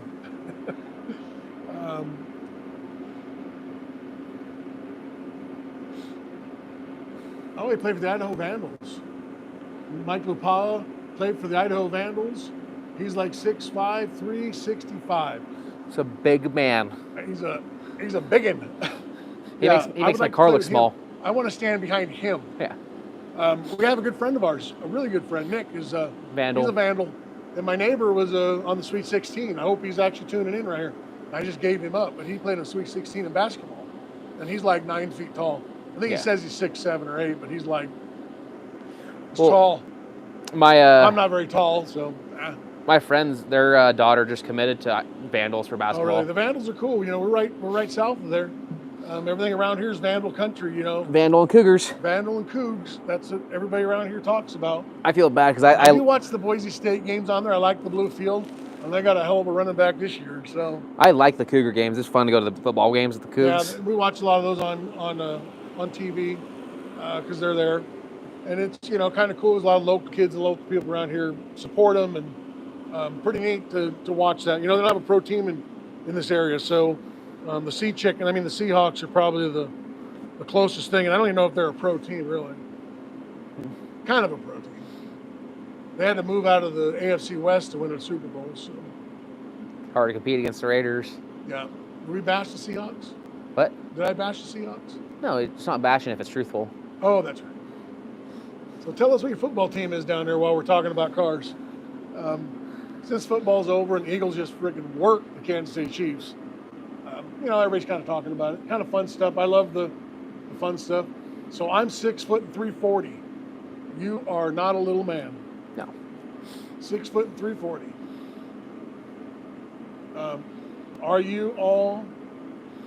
Are you all Mormon? No. Nope. I am Greek Orthodox, and that was what I was getting at when I had this Greek flag. I was baptized Greek Orthodox. I am not Mormon. As for Mormons, I have a lot of friends that have been Mormon or are Mormon or were Mormon, and I have no problem with that. I care less. They seem like very nice people, and yeah, that's good. Whatever you be you. Let's see.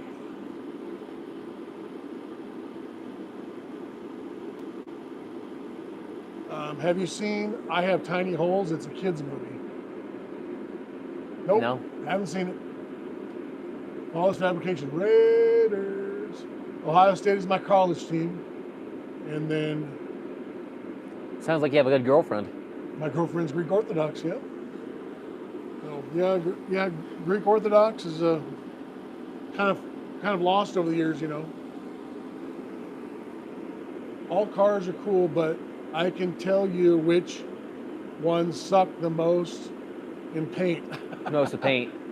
What's that? The most to paint. Yeah. That suck the most to paint. Yeah, I think anything white made by General Motors kind of sucks. Because that stuff just freaking peels off. I don't know what about their white paint. The 1990s Chevys. Yeah, there's all the white paint peels off on them things. I don't know what it is. I laugh because I had a snowmobile I was trying to sell. Yeah. And I ended up buying the Buick after I sold the snowmobile. But the first day I posted, I had a guy, you want to trade trucks for a truck for it? I said, sure, show me what it is. 1990 Chevy. 2-wheel drive, long bed, white paint was all gone. There was a little bit of white paint left on it. The rest of it was silver because it was bare metal. Wow. I was like, I think it's a different price point.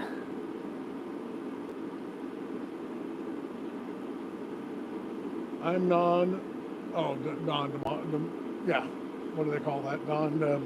I don't know. You're shaking it so much. Oh, sorry.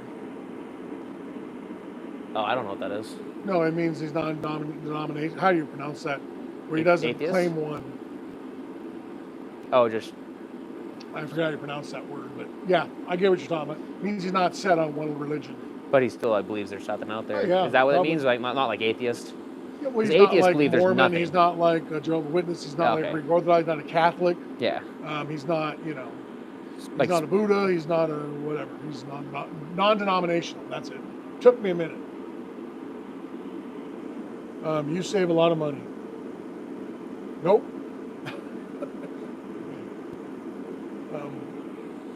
working on YouTube.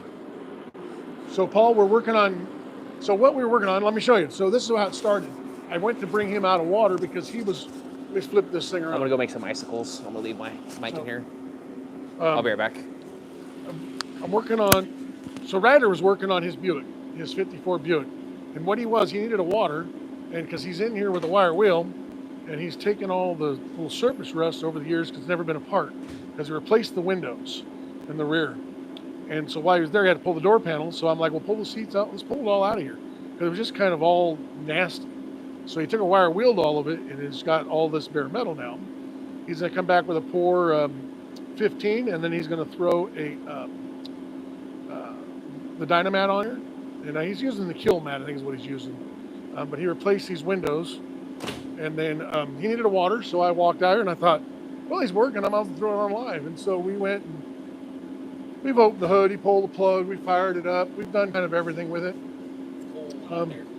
He's just getting this thing roadworthy. He's actually put a brake master cylinder in it. Rebuilt it. He rebuilt it. Actually, on his YouTube, his channel, he actually put a rebuild thing on there, and a video. And then he ordered, let's see, brake lines, new battery cables, because those ones are pretty. One of them touched, the pulley at one point when it touched the battery. Yeah. And then kill mat, pour 15, eBay turbocharger. I'm just kidding. Yeah. So that's what we're working on. We're working on a 54 Buick tonight. And it is cold as all get out in north central Idaho. We're looking at maybe getting below zero tonight. We were at 11 degrees earlier today, as I said. So that's kind of what we're working on. It is currently 5 degrees out there in Cottonwood, so it's probably colder here. And then, Jimmy, you should block Neo. I don't know what that Neo I don't know meant. who Neo is. Keith Hill. Suburban's old Jeep Cherokee sucked to paint. Suburbans are big. Yeah. That's a lot of place to paint. So I got a Suburban story. So I worked at a dealership, and we were filling up a used car lot, and our sales manager, he went down to the auction, and usually took a mechanic with him. Somebody like me would go. And he's like, I don't need a mechanic. It'll be fine. They're running, blah, blah, blah, blah, blah. And what we do is we volunteer to go down there occasionally. Didn't go all the time, but we went once in a while. We'd either move a car down there and sell it, or we'd pick one up. The sales manager had all that figured out. I was a mechanic. I didn't care what they did, but he opted to just go by himself, and he brought in this Suburban, and I'll tell you, it looked good. It looked damn good. He rolled in there with the Suburban, and so when he rolled in there with the Suburban in the dealership, I pulled it in, and I said, well, let me check the brakes, let me do an oil change out, let me go through the whole thing. And my boss said, hey, you need to do all that. All right. So I bring it in, and the headliner looked like it was coming down a little bit, and I thought, it's kind of weird. It just seemed weird to me. So Suburbans are tall, so I get a milk crate out, I look up on top of it, and it looks like it's all wavy. It's like, ooh, man, they have those ribs in them. And I'm like, God, this thing doesn't look right. And I literally pushed on with my hand, and the whole thing went down. And I was like, oh, that's not good. So I called the service manager over. It was my boss, and I said, hey, Mike, let me show you this Suburban we just picked up. We climb up there, and he goes, I don't really see it. He's standing on the tailgate, and I'm standing on the milk crate. I reach over, and I push down on that thing, and he's like, oh, that's not good. It was all rust, and they filled it with Bondo, and they didn't put any structure in it, and it would just it was like a sponge. So we basically cut the roof off, put a new sheet on it, and we were into it for thousands of dollars, and then they put it back on the used car lot. So they just broke even, hopefully? No, they didn't break even. No, they lost. That was a loser. It happened a lot. We'd trade cars in, and they'd call us up to the front. Hey, grab that car, we're going to do a trade-in. And there's a lot of pressure on a mechanic at that point. You have about 10 minutes to look at that car, and Lord help you, because if it's wrong and you miss something, they're always blaming you, even though they didn't necessarily blame you, but they always go, hey, how'd you miss that? Why'd you miss this? Why'd you miss that? We didn't miss too much, so it didn't happen very often, but man, and I like to do a good job, so I didn't like those days. Those days were rough when we checked something in. I had another one where they put gas in the guy's brand new Ford truck. Brought it into the dealership, GM dealership. I'm tired of this thing. I should have never bought it. I've had it a couple of weeks. It's not running now, blah, blah, blah. So I get in the shop, and it's just not running. It's like just really rattling, making all sorts of weird noises. And I don't know what made me do it, but I walked over and opened up the gas cap, and I could smell gas. And I went, uh-oh. Oh, that's not good. And then I siphon a little bit out, and it's got a lot of gas in it. You can tell it's gas. And now it's the debate. And the sales manager comes down there and asks me, he says, well, what'd you find? I said, oh, it's got gas in it. He's like, oh no, they're gonna buy a new truck. I go, hey, you gotta either be honest or let them roll. And I'll tell you, the place they work was honest. And you could see the wheels in his head turning. It's a Friday night, it's freaking 5 o'clock. He's got a brand new bells, all the bells and whistles GMC sold. We got a brand new truck sitting right there that only has gas in it. It's a moneymaker. And he went up and goes, I got to do the right thing. And he went up and told the guy. And of course, the guy bought us dinner and gave me a big tip and took care of all of us and was real happy about it. It worked out well. But I asked the guy later, I asked the sales manager later, I says, how hard is that? And he says, it was hard. It was definitely difficult. And then I asked him, if I didn't know about it, would you have done it? He goes, nah, I think I still would have done the right thing. And I believed him. You know, he's a good guy. He was great to work for and work with. I had a good experience at that dealership. They put gas in my diesel truck when I bought it at the dealership. It happens. They gave me car washes and gave me a brand new fuel filter and drained the tank. Let's see. Neo, Suburban, okay. Keith, why? That's a good question for his why is it hard to paint. Keith can answer that, but it's tall. The paint peels off on them. Hard to paint the roofs. There's going to be a lot of things like that. But as a painter, he's going to tell you way more than I can just kind of throw out there. That truck will last a real long time. Keith Hill, oh, they're huge. Yeah, they're big. That's no doubt about that. It's a good point. Difficult to admit, but Toyota makes good trucks. Well, you know what? I bought brand new a Toyota Tundra. And I drive it all the time. I have 127,000 miles on it. I drive the crap out of it. Knock on wood, it's been great. And every Toyota I've ever owned. On my personal, not personal, because these are personal too, but on my day-to-day drivers, I'm a Toyota guy. I've had lots of Toyota trucks. I haul hay in it. I throw feed in it. I throw garbage in it. What's that? Grandkids in it. I have a 1794 with the full Lexus leather interior. I love my Toyota. You know, I thought about in that Pontiac I build, maybe see if I can find one of them 5.7 Toyotas and throw in it, have one a little different than the LS. But I'm going crazy. What I ever know, I am right back where I started 14 years ago. Want to get the end, and I swear to God that all I ever wanted was a bit of everything all at the same time. Yep, I get all that. That's AW shucks. 8-bit of everything all at the same time. Tragedy. Boredom is a crime. I'm finished playing and I'm staying inside. Good idea.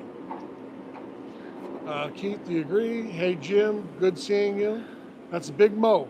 Big Mo. Who's Big I know Mo? a Big Mo. What? I know a Big Mo. I wonder if it's the same Big Mo. I know a Big Mo too, but I don't think it's the same one. Might not be, but hey. The Big Mo I know is a Big Simone guy, weightlifter. Oh, the Big Mo guy loaded all my bullets for me. Oh, that's his. And I worked for him. Hey, they call him Mo. Do I know Big Mo? Yeah, he Okay. shot your gun. Okay, I was making sure that's the same one. Big Mo, are you a rapper? No. Big Mo just wondered, is it all okay? I didn't want any problems. No, nobody wants problems. Old friends with Jimmy. So that's the Big Mo. Nice. Hey, I know Big Mo. We've played together on a yard. Oh boy, Big Mo, please don't comment. I would have to deny it. Let's see. Phil Robinson's from Duck Dynasty drives a Tundra. Yep. Chopped a lot of tops in my life, but had putting Vista Cruiser roofs on vans 6 times. That's pretty cool. Big Mo in Cali. You got it. Not the one I know. I mean, it's one I know, but not the one I know. Oh yeah, you know. Yeah. Yep. I'm glad you tuned in. That's pretty cool. Yeah. So me and Big Mo go way back, way back. In fact, in my job I had, he was the first guy really met. I mean, I met a couple people, but he told me, hey, youngster, come up here. I'm going to show you how to do this. And we won't mention what we did, but he showed me. And in fact, when I got up there, I looked around and went, oh, I don't think I can do this. We got through it. I guarantee you drove a Pontiac Trans Am at the dealership at one point. He also taught me the saying, there's two things between a sphere and air. And there went the air.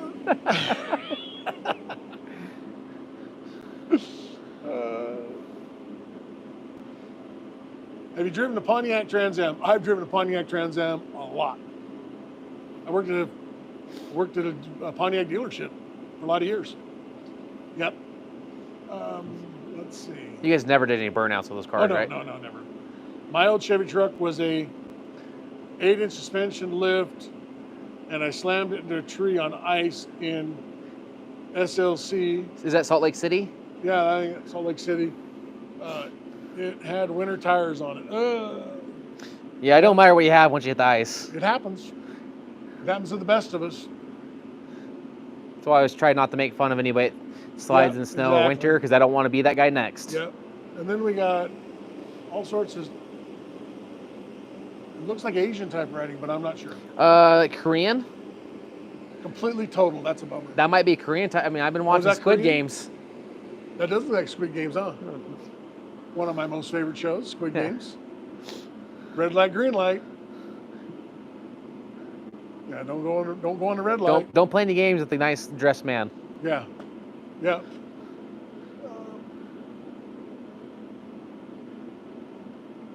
Mortal Kamara, are you a soldier? No, I'm not a soldier. Oh, it must be the camo hat, the Black Rifle Coffee hat, I guess. I don't know. It's just my hat I wear out here. Covered my head, I shaved. So, nope, not a soldier. I went to college out of high school. I was kind of a lost kid, and I wasn't lost. I just went to school and I'm over to the gas station, I guess. A lot of my friends are soldiers, that's for sure. I don't know what soldier means. Oh, I don't know what it means either. I just thought they wrote it on there. Because a lot of times you're typing with your thumb sitting on a crapper, so I don't really. A lot of times people mistype, and I kind of try to read through it. Tino said, "Are you soldier, not soldier?" Oh yeah. Oh, I haven't read that part yet. All right. A buddy of mine built a monster truck with a 400 Pontiac Tripper with open GT body. That's cool. What about Shelby Cobra's 60s 2-seater car? So Michael Vincent asked about the Chevy Cobra. I don't think I would fit in one, really. So I'm not a Cobra fan. I know a lot of people are. A lot of people like them. I'll be honest with you, the one thing I don't like about the Cobra, I don't like the big open grill on the front of them. I don't like the way it looks. So I think if they'd have done some kind of a grill, I thought it would look better. But I'm not a big Cobra fan. But I am a fan of an aluminum car that's freaking super light and it's got a lot of horsepower. I'm a fan of that. It's just something I've never really yearned for. They're nice, just not for me. I'd rather have a Corvette. I'd actually rather have a Thunderbird. So, if I was gonna have a Ford of that era, the GT. Yeah, if I had a Ford of that era, I don't know, it'd probably be a Mustang. It'd probably be a 64 and a half. I like those. I mean, I can't afford one, obviously. Yeah. But those things are sick. What's that? The GT Fords or whatever those are. Oh, the GT40s? Yeah. Yeah. I mean, that's fine too. That would be the Ford I would have of that era. Yeah. But if money wasn't a question. Well, Cobras are definitely expensive. You're not going to get. They're not cheap. No, they're not. A lot not. of people like them, and But when I say I don't like stuff, it doesn't mean I don't actually like it. I'm just comparing to other things. So. What? I'm just comparing to other things when I say I don't like it. Yeah, I do like them. They're nice. I think they're cool, but just not what I want. Yeah, I won't walk by to the car show. I'll look at it. Which that's the one thing I think people they like. Oh, I'm a Ford guy. All the Chevy's piece of shit. Just because you can appreciate other stuff. Right, I agree. Like I don't like Fords, and they're not for me. Besides Model A really is. My son used to build many Shelby kit cars in Tampa Bay. Yeah, no, I've seen a lot of the kit cars. In fact, there's guys can spot a kit car a mile away. I can't do that. they all look about the same to me. Obviously, they're fiberglass. You can kind of tell pretty quickly, but yeah, they're cool cars. There's no doubt about it. I just say them we're not really my cup of tea. Well, like Just installed a porta potty in my new truck. like the Ford trucks, I think they're really cool, but they're not the one I want. I'm framing in the glass. My son used to build many. Okay, we got that one. The only thing I don't like about the Corvette is the fiberglass body. I get it. Yeah, they're nice when they're not broken. Yeah, They're not really cracked and ugly when they stuff. break. Yeah, they crack. They definitely have some issues with them. There's no doubt about it. But I like the looks of them. I like everything about them. If it comes down to it, I'm probably a Corvette guy. And in fact, what's one of my favorite Corvettes? What's one of yours? Yeah. 63 split window. No, but what else? C5. What? C5. Yeah, C5 Corvette. Or C. You like the C4s too? I like never C4s. had it. You never had a C4 though, right? I never had a C4. So the C5 Corvette to me is very, very timeless. It has the LS in it. You can get them with a 6-speed in them. Pewter. They're freaking pretty cool. They get 30 miles a gallon and they freaking haul ass. I mean, they're cool. I don't know. I like C5. You have a bunch of guns, don't you? Nope. We're unarmed. We got none. No bullets, no guns, none of it. Nothing, zero. We have a bag of rocks. Some marbles. Some marbles. Slingshot. Why would you say, do I look like I own a bunch? Is that what I look like?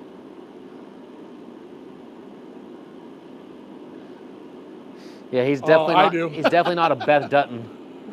Jimmy, you're not a good liar. I lost all mine fishing. They're all gone.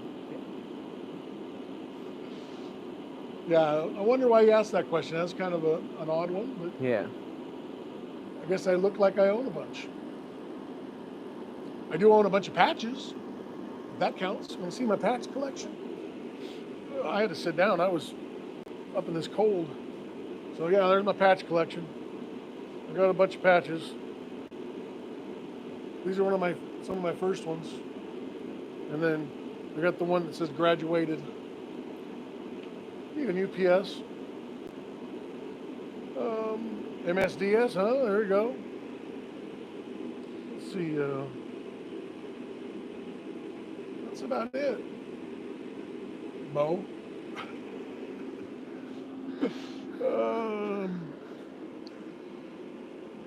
All my pew-pews are paintball pew-pews. You lie like me. Why are most Americans-made engines have push rods? That I don't know. They've been made forever that way. They've been running good. If you know why, I would like to hear why. My guess would be is weight and being compact is my actual guess. Keeping the center of gravity lower in an engine with the light push rod assembly up top, they perform really well. Especially the V8s. You'd have to run a cam over the top of it. You'd have to run dual chains. I know the Coyotes do that. A few of the motors do that over the years. Also, one thing about car companies, and I hope people understand this, they had dimming headlights in the 50s. But it wasn't in cars until automatic. Yeah, automatic dimming headlights. I mean, they've had cruise control, they've had air conditioning, they've had it all forever. So, they don't want to put it all out and they can't sell another car. They're very good at it. The car industry, McDonald's and the car industry are really good at what they do. They get you excited about a car you have, then you need another one. That's what they do. I commend them for it, So in 1955, they come out with a 265 Chevrolet, small block, and they only made it 265 cubic inches, and they were able to make that thing all the way to 400. And there's guys making 454 out of a small block now. You mean to tell me in 55 that's as big as they can make it? Well, in 55 stupid. they had a 322 nailhead. In 53. Right, but I'm talking about the small block itself. Yeah. they only made 265. Yeah. But then by 57 it's 283. Yeah. But I think 61 was 327. And then they went 350, and then they climbed the ladder. I mean, Well, so it's like the W engines. They had 348, and they went to 409 Yeah. a couple years later. so that's what they do. They're good at it. They're very good at it. They have heated seats and air conditioned seats. They've had that forever. I mean, you talk about heated seats. This Buick here that we're working on, it has a heater under the seat. It has one. Under seat 54. heater. Now people got a 2020. They're like, I got heated seats. Oh, good for you. You could have had it at 54. They're masters at that stuff. Well, this had keyless start. What's that? Oh yeah, keyless start. Yeah, that thing has keyless start. That's not keyless. But Well, it's keyless once you put. It's when if turn it's it on the on. on position. Yeah, you turn But it on. It doesn't and you start hit with the hit key. button. Yeah, so I mean they've had all that and they've been just great. So we got some more questions here. Painted minivans, show card, straight, every year made up to 2004-ish. Yeah, he's painted the C5s then. Yeah, I'm thinking they're a lot of work. I have never personally painted a Corvette. I've owned many, and even I've put a few of the bumpers on, especially the C3s when they went to that rubber bumper on the front. I put a few of those on, painted those, but I've never painted an actual fiberglass car. I'm thinking they're tough to paint because they got a lot of curves in them, and they got a lot of sharp edges along with the curves, especially those C3s. Well, it's got to be hard with the fiberglass. How it adheres to the fiberglass versus I don't know how that steel. works, so I'm not a painter, so I don't really. Because I can paint doesn't mean I'm a painter by no means. No, but the hat gave me that vibe that he has a gun collection. Oh, I get it. Yeah, the Black Rifle Coffee. So I used to subscribe to Black Rifle Coffee Company, and it used to come to my door. I stopped. I just switched over to, I don't know, like Juan Valdez and Folgers. We stopped doing it. When we moved to Idaho, we had so much coffee for a while there, it was kind of getting crazy. And I wear this out in the shop. It's all greasy and grimy. And so when I come out here, out it comes. They gave me a hat for buying all that coffee for all those years. I'd like to invite you to go gator hunting with me and my friends. That'd be kind of cool. I could do that. I do a lot of hunting at some point in my life. I did a ton of it. I don't do much anymore. I pretty much do deer hunting anymore. That's when I can get a tag. So my kids own a butcher shop. We get our beef from them, and friends of ours own hogs. We get our pigs from them. So a lot of our proteins come right off the farm. You know, we're not really supporting factory farms anymore with our boys being butchers and slaughterers and all the ranches around us. We've had quite a few beef, whole beef that we buy every year. Usually about every year and a half we get one. So we don't really participate, but I do kill usually 2 deer a year in 2 different states. Only did 1 this year. We'll be quiet about that. What? About deer hunting. About me deer hunting?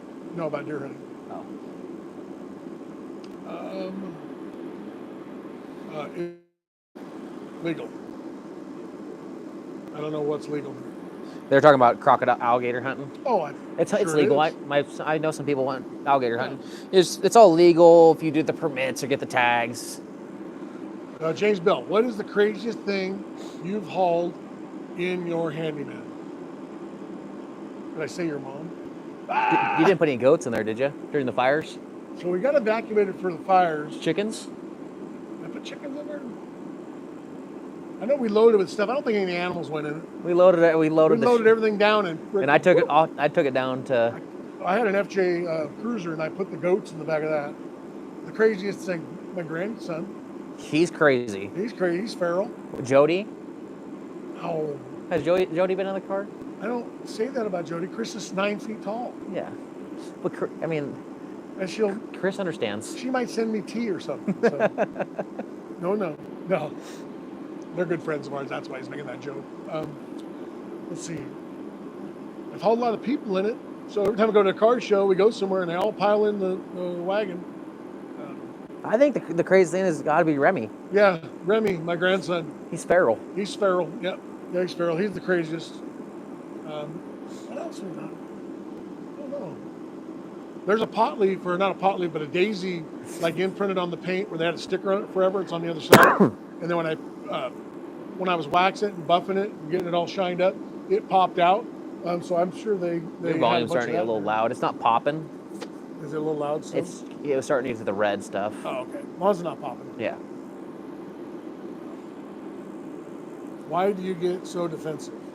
I'm not defensive. No, they were those Who two. They were talking to each other. Oh, okay. I'm not defensive. Sorry. Yeah, they were because about the crocodiles and. Oh, yeah. And Who one knows? guy says, "Mind your own business." Oh. And then Brandon says, Jesus loves you. Yeah. Everybody love everybody. Everybody love everybody. It's a big hug fest.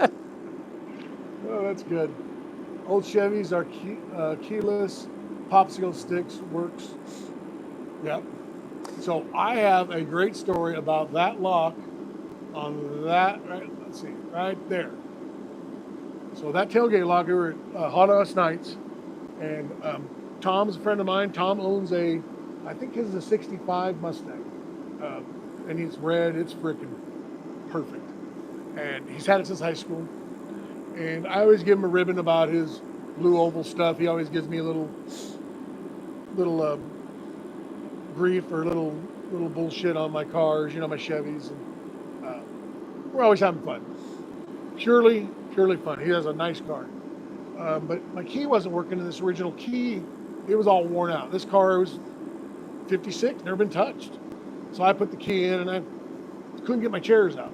And we messed with it for 3 or 4 hours. And the lock wouldn't work, we had to climb through the window or climb through the front and get the chair out. And it was just a big old pain in the butt. Then we go home, couldn't get it. Well, the next day we're all screwing with it because, we can still get it out of the car. Just can't use the back hatch. And we're at a car show for a week. So he's over there and I go, well, you're a locksmith, kinda. He's not a locksmith, but he opens locks like he's either a criminal or a locksmith. That's what he is. And of course I gave him crap because all the Fords, break down all the time. He's got to pick the locks constantly on those things. That's why he's so good at it. He took his Ford Mustang key out and he screwed with that and it went, whoop, it turned over. And there's pictures I have of him holding the key up and the thing open. I'm just like, yeah. I laughed when you first got the car. I took it to Fred Meyer's when we were in Oregon. Yeah. And I locked the door because I'm going to the store. Lock the door. Come out, go to unlock the door, and it won't unlock. So I crawl through the back, and as I'm through the back, someone stops, like, "Hey, what are you doing?" I said, "Trying to unlock my door." Hold up the keys. "Oh, okay, just making sure you weren't stealing it." He went. I was ready to get beat up in Fred Meyer's. So, Michael Vincent, how much horsepower can a Ford's crankshaft handle? I mean, I don't have an actual number. I can tell you how much it can handle. I don't know. I've had... So find out how much horsepower it brakes at and just take one away. Yeah, a lot. A lot. If they're built right, they'll handle a lot. Most of my stuff has been around 500, 600 horsepower. I haven't had anything I've never broke a crank, actually. I broke the snout off one on a 327 and threw the harmonic balancer, broke the snout off. I don't think I ever broke a crank. I broke a few pistons. I broke drive lines and rear ends. Broke a lot of drive lines, rear ends. A lot of clutches. I had a 71 Nova with a manual in it, and I think I had 6 clutches in my first year driving. It's amazing when you take and, floor it and then sidestep the clutch. Hey, we saw someone do a reverse burnout the other day. Yeah, they were doing a reverse burnout on Finnegan's. They were backing it up and then hitting it drive. That was kind of cool. Let's see, we got some more. Oh, we got lots more stuff. Jamaica. Garf Adventures in Jamaica. Greetings, hosts and chat. Hello, Garf Adventures Jamaica in the building. All right, we got Jamaica in the house. And then Heard that's a pretty nice place to visit. Garf, stop spamming, please. Let's see. Bless to you. Garf, move around. Michael Vincent, hello.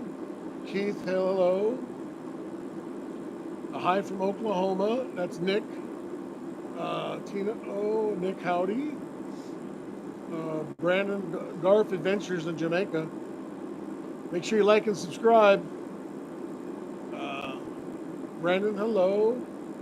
What is the best engine ever made, in your opinion? Hello, Garf. So, probably, I do like that. I do like that ZZ502 when it came out. I've always been a 409 fan, but probably the most wicked motor I've been around is a 377 Chevrolet, small block.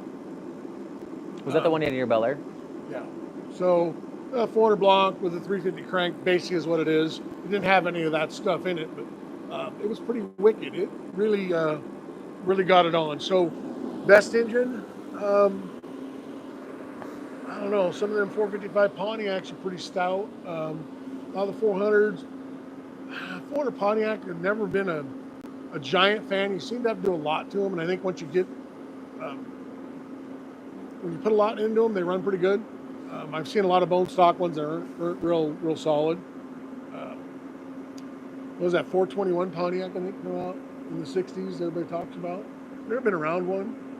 To be honest with you, the 283 for what it is screams pretty good. What about the 302 Chevys are pretty good too, aren't they? You know, every 302 Chevy I've been around has been a dog. Yeah. Oh, dog? A dog. Oh. Yeah. I thought the 305s were dog, 302s were good. That's what I've heard. I watched Russell run that 302 out there at the drags, and it turned 15 seconds. Oh. With the dual quads, you know, with the... Well, that 283 57 Wagon they showed on Finnegan's was running 13s, right? Right. You know, everybody else really sing to the 327. That's a big one. I think it's just because it's iconic. Yeah, it's iconic. You know, it's always been the number. 327, 327, 327. Probably the best, though, be honest with you, is probably the LS. 5.3. Yeah, the 5.3 is a good one. 6.0. The 6.0s, you know, some of those are... those 6.2s. They're hard to beat. Well, I mean... Those new LSs... Cletus frickin' beat the living tar out of his for the last week, and it ran that whole sick week. Again, it's kind of like the what's your favorite car thing. Those Coyotes are cool too. I would probably say the 377 Chevy's probably my favorite. But that 502 when it came out, that ZZ 502 with the aluminum heads and 502 horse and 567 torque, put it in the car and run the 11s. That one was hard to beat. That was it was kind of a game changer in the crate motor world. It come with a big Holly on it. It idled fairly smooth. It run really efficient, and it would fry the crap out of the tires. I bolted one in an El Camino, a 72 El Camino, took a big block out of it, SS car, and put that ZZ 502 in it. Wasn't it numbers matching? Yeah. There's some people that guarded hurt. that thing out of there, numbers matching. Ugh. So I numbers matched all right. Numbers matched with a 502. You made it a super sport. That's a number it matched then. They're brand new. I mean, not brand new, but they've been out just barely. And I dropped it in that thing.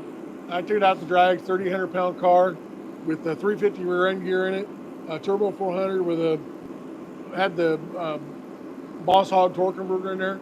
The car run 1240s at 117, and the 60-foot time was 2 seconds. It was a tire frying, and then once I got that thing to hook up, that was first run. It frickin' was a bullet, right out of the factory, right out of the crate basically. And mine came disassembled crate, so I had to put it together. And I pulled all the valves out and all the aluminum, cleaned all that up. I worked the bowls a little bit in there. Joe blueprinted the oil pump. My buddy, he took emery paper and he worked on that oil pump for, I swear, a day. He was meticulous. Of course, I cleaned up, matched all the ports on everything. We cleaned up the intake on it. All the exhaust ports were cleaned up. So we did a little bit of work to it, but we didn't do any hogging. We didn't do any of that. Just all cleanup stuff. Because they come cast, and they're, got casting marks, things like that. We blended a little bit around the valves, that kind of stuff. Around the valve sins are the goal. But that run good. Probably. I'm gonna switch my number. ZZ502. Mine's 5.3 liter LSs or the 409. And then let's see. Is my Jimmy, personal. my mom needs a boyfriend. Are you available? My wife would say no. She's probably watching right now. Or she's Candy Crushing it. She's probably Candy Or Crush. TikTok it. Well, she's like, oh, you guys are done? Or watching MSNBC. Not MSNBC, what is it? Gut Film? Fox? No, Dateline. What does she I watch? don't know, Dateline MSV? She watched that Dateline one where nobody survives. Usually We're not going to go there. Usually the husbands don't make it. Yeah. Oh, Tori Time's watching. Is she watching? Yeah. What did she say? I'm watching.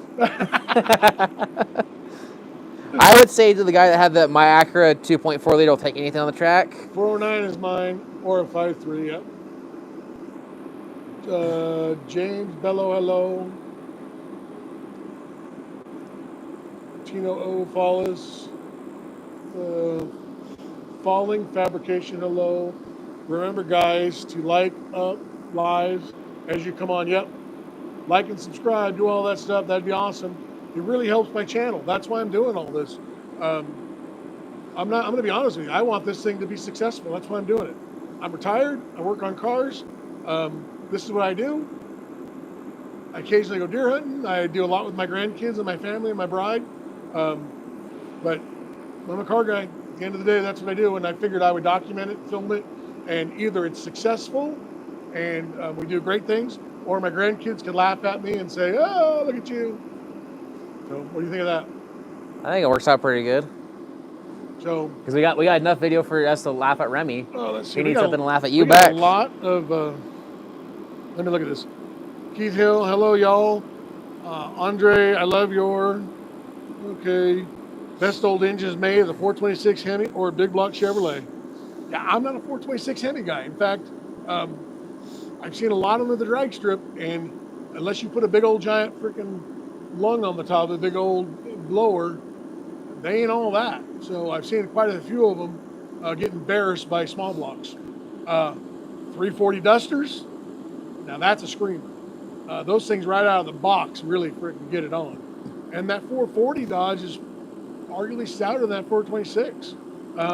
But you know, that big Hemi with that big old ports and the big old holes in them, they just don't perform real on aspirated. Once you start shoving fuel in them, they go good then. That's why all the top fuel guys use them. That's why all the big horsepower uses the Hemis, because they're all putting blowers on stuff. So it's hard to argue that. Once you put a blower on it, they're hard to beat. The Blasphemy has a Hemi in it, right? Yeah, oh yeah. Well, he's got that thing cranked up. Oh yeah. Once you start putting blowers on them, there ain't nothing going to beat them, because they just got bigger holes in them, and they got the hemispherical design. They're more efficient that way, blah, blah, blah, blah, blah. Yeah, no doubt. But I've seen a lot of them Hemi guys come out that drag strip and talk about their Hemi this and their Hemi that, and they ain't talking at the end of the strip. They're going, oh man, why'd that car beat me? When did the Hemi come out? Well, the Hemi's been out for a long time. But he's talking about the 426. And I'm not a big Dodge guy, but been around them a lot, late 60s. So technically the Chevy had a Hemi before them, right? Because isn't the 348? They're hemispherical. They're a semi-Hemi because the valves are all canted on them. They have a dome in them. They're Hemi-like. The 409s and 348s? Those aren't Hemis at all. I thought you said they were hemispherical heads. The chambers on the piston, they got a wedge in there. Okay. So but the Hemi's got a valve on each side, spark plug in the middle. Okay. And they got a dome type piston in them, and it comes in one side and goes out the other. All like high dollar 4-cylinders are all Hemis type design. It's a better design. It's not as compact. That's why that's why manufacturers don't use them. But yeah. Oh, Tino's like getting off. Like says, big blocks pull. There's no doubt about that. Tino's getting off. After about to go block you. Okay, my 2006 Acura 2.4 will take anything on the track. That's the famous last words of the guy just got beat coming down the line. Won't take that blue one. It won't take it at 60 foot. It won't take it halfway down. And it won't take it to the end. But we all have dreams. Hey, I'm going to go easy on it with my Mustang as it gets frickin' smoked. Oh, I had a guy tell me that one day in his Honda out there, big slicks on the front of it. He tells me, hey, I'll go easy on you. And I went, oh. And I red lighted, because that's the last thing I was going to get is beat by a little Honda. And I didn't need to get red lighted, because I beat him by a freaking mile. Wasn't even close. But he did the old, sound like a bunch of bees killing each other. He burned the front tires, and it got all set. It was cool. It was really cool. I'm not a hater by no means. The problem about those Hondas, there's so many of them that are just not fast that it really makes you upset when that guy that actually is legit goes out there and freaking smokes you. Am I saying a 4-cylinder Honda can't beat that car? Yeah, there's plenty of them that can. They have. But they ain't driving out there. No. And they're not showing up in a car. Yeah. That they put fuel out of a gas pump in and line up and take off. It's just not happening. No. So, they're slicking them up, they're gutting them, they're putting them on a trailer and bringing them out. But there's always the one guy that can. So never say never, because I learned a long time ago, until you line them up and hit it at the end of the strip. Real quick, you guys just stop fighting in the channel chat. There's no need for fighting. Oh, they're battling? Oh, yeah, the UFC's for that. Oh, okay. That's what Facebook's for, is to argue. Jimmy James Garage on YouTube is a happy place. Abdullah, we speak English here. Don't make me call ICE. I saw that. Wrong one. But yeah, the thing is they could be all over the world. Yeah. So. And we have no we have no problem people speaking another language. We just don't know. And then Tori, are you his wifey? Tori time. I am. I mean, if someone puts another language, I'm sorry. We just don't know how to respond to it. Is the only thing. Yes, Tori's got no worries because she knows exactly where I'm going after our live. To the bathroom? No, we're inside. Let's see. I have a Model A. LS could go in it, or a 409. Oh, that's you. Yeah. Nissan trucks have Hemi 8s in them. All right, cool. Hemis. Well, I have to go. I have good night, y'all. See you later. Peace out. Thank you for doing like, subscribe, do all that fun stuff. Great interacting with you. I love all the comments and all the stuff. Come back next time. Go to watch all my other videos and make sure you comment. Let's see here. Thank you again. Time. Are you like a little kid, bro? Okay. I wish I was a little kid. It'd be a lot easier. What it looks like when you grow up. Oh, they're all fighting. What? You said that they're all fighting. I'm reading just Garf and Tina were. Karen men in chat crying. Come support Jimmy, bro. Yep, that's what we're talking about. One love, heart, let's get together and be right. Yep. My mic's kind of spiky. Jimmy don't need support. He needs a diaper change. Old man depends. Well, come on over and change my diaper. My mic's. Your mic's done? My mic was making. Oh, is it? Oh, yeah. That's good. But the guy said I was old man. I need a diaper change. These mics are. So how's it going now? Let's hear. It's probably better now. Mine's been fine. Mine was having a little bit here and there. Yeah. I need a diaper that says Jimmy don't need support. He needs a diaper change. Old man depends. Just depends on the day, right? Depends on the day. I hope he lifts me up by my ankles and wipes. That's all he needs to do.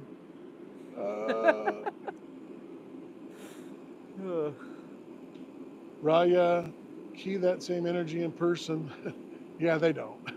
We're not worried about that. So long from El Paso, Texas. Take care. El Paso's a cool place. I think there's a song there about that. James Bell. So long from El Paso, Texas. Take care. We like Texas. God bless Texas. I think there's a song about that. I think there's a few songs about Texas. Yeah. There we go. We just watched Texas on the last episode of Yellowstone. Yeah. And the 4.6s and all that good stuff. Hi, Jimmy from Desert Rat Fabrication. What's up? Well, glad you could join us. We're about ready to sign off. We've been on here for quite a while. I just came out to give my son Ryder a bottle of water because he's working on his Buick and making a mess of my shop. I need some lifts. I'm running out of spaces. And then now that he's bringing junkers in here. Hey, that's a project car. That's what they call a junker. No, hey, what's up? Glad you could join us. Just doing another live. It's been real good again. Had lots of questions. Had lots of people talking and commenting and great questions. It's been awesome. Real nice shop. It is. I am so fortunate to have this shop. I have not always had a great shop. Small car garages, cramming cars in it, switching things around, doing what I had to do when we bought this place in Idaho. We have a garage for our cars, and we have this shop and 2 barns. Excuse me. Yeah, it's all insulated. It is 40 by 45. So it's big. Not big enough. Needs a couple lifts, knock the back wall out, Yep. put some garage doors. Yep, we're going to change the heating system in here. I have a pellet stove, but as you can see, the pellet stove gets close to the car when you work on it there, so we don't have it on. So we have this little Mr. Heater going because his car's in here, but it's fully insulated. It stays nice and warm in here. No, very fortunate. I got to put some more lighting in here. I only got a couple. It gets kind of dark up front. But thank you, yes. I am so happy with my shop. Just kind of putting things on the wall and kind of getting it going over the last year or so. Oh, if you want to see more of the Follows Fabrication after the live, go check out his Buick. It's pretty cool. I think that's it, huh? Yeah. I didn't get as much done on the Buick as I was planning on tonight, but it's fine. I want to show something here. So let me see those, my bands. Oh. So we're going to do some things with the bands. We're not doing it today. Here, hold this for a second. Let's see, I'm going to have him hold the camera. So these bands are cool. We're working on a couple projects with them, but they kind of open up. They're made of aluminum. Here, I'm going to stand above you so you look skinnier. Oh, they're made of aluminum. You'll see them leg bands like for animals and things like that. We have a better idea with these. We're going to be putting these out to people. These are just my sample ones. Instead of giving a business card or, hey, do this, hey, do that, when I see people that says Jimmy James Garage, Jimmy James BBQ at yahoo.com on the band. And then you can put it on your keychain or for your lanyards. You can collect them. So when you go to car shows and things, everybody has these lanyards at the car show. They clip on, and then we're going to work on ones with your own car and stuff on them, and they clip down. I have an idea for one too. So, I'll show you. So show me. Because they fold pretty easy. Oop.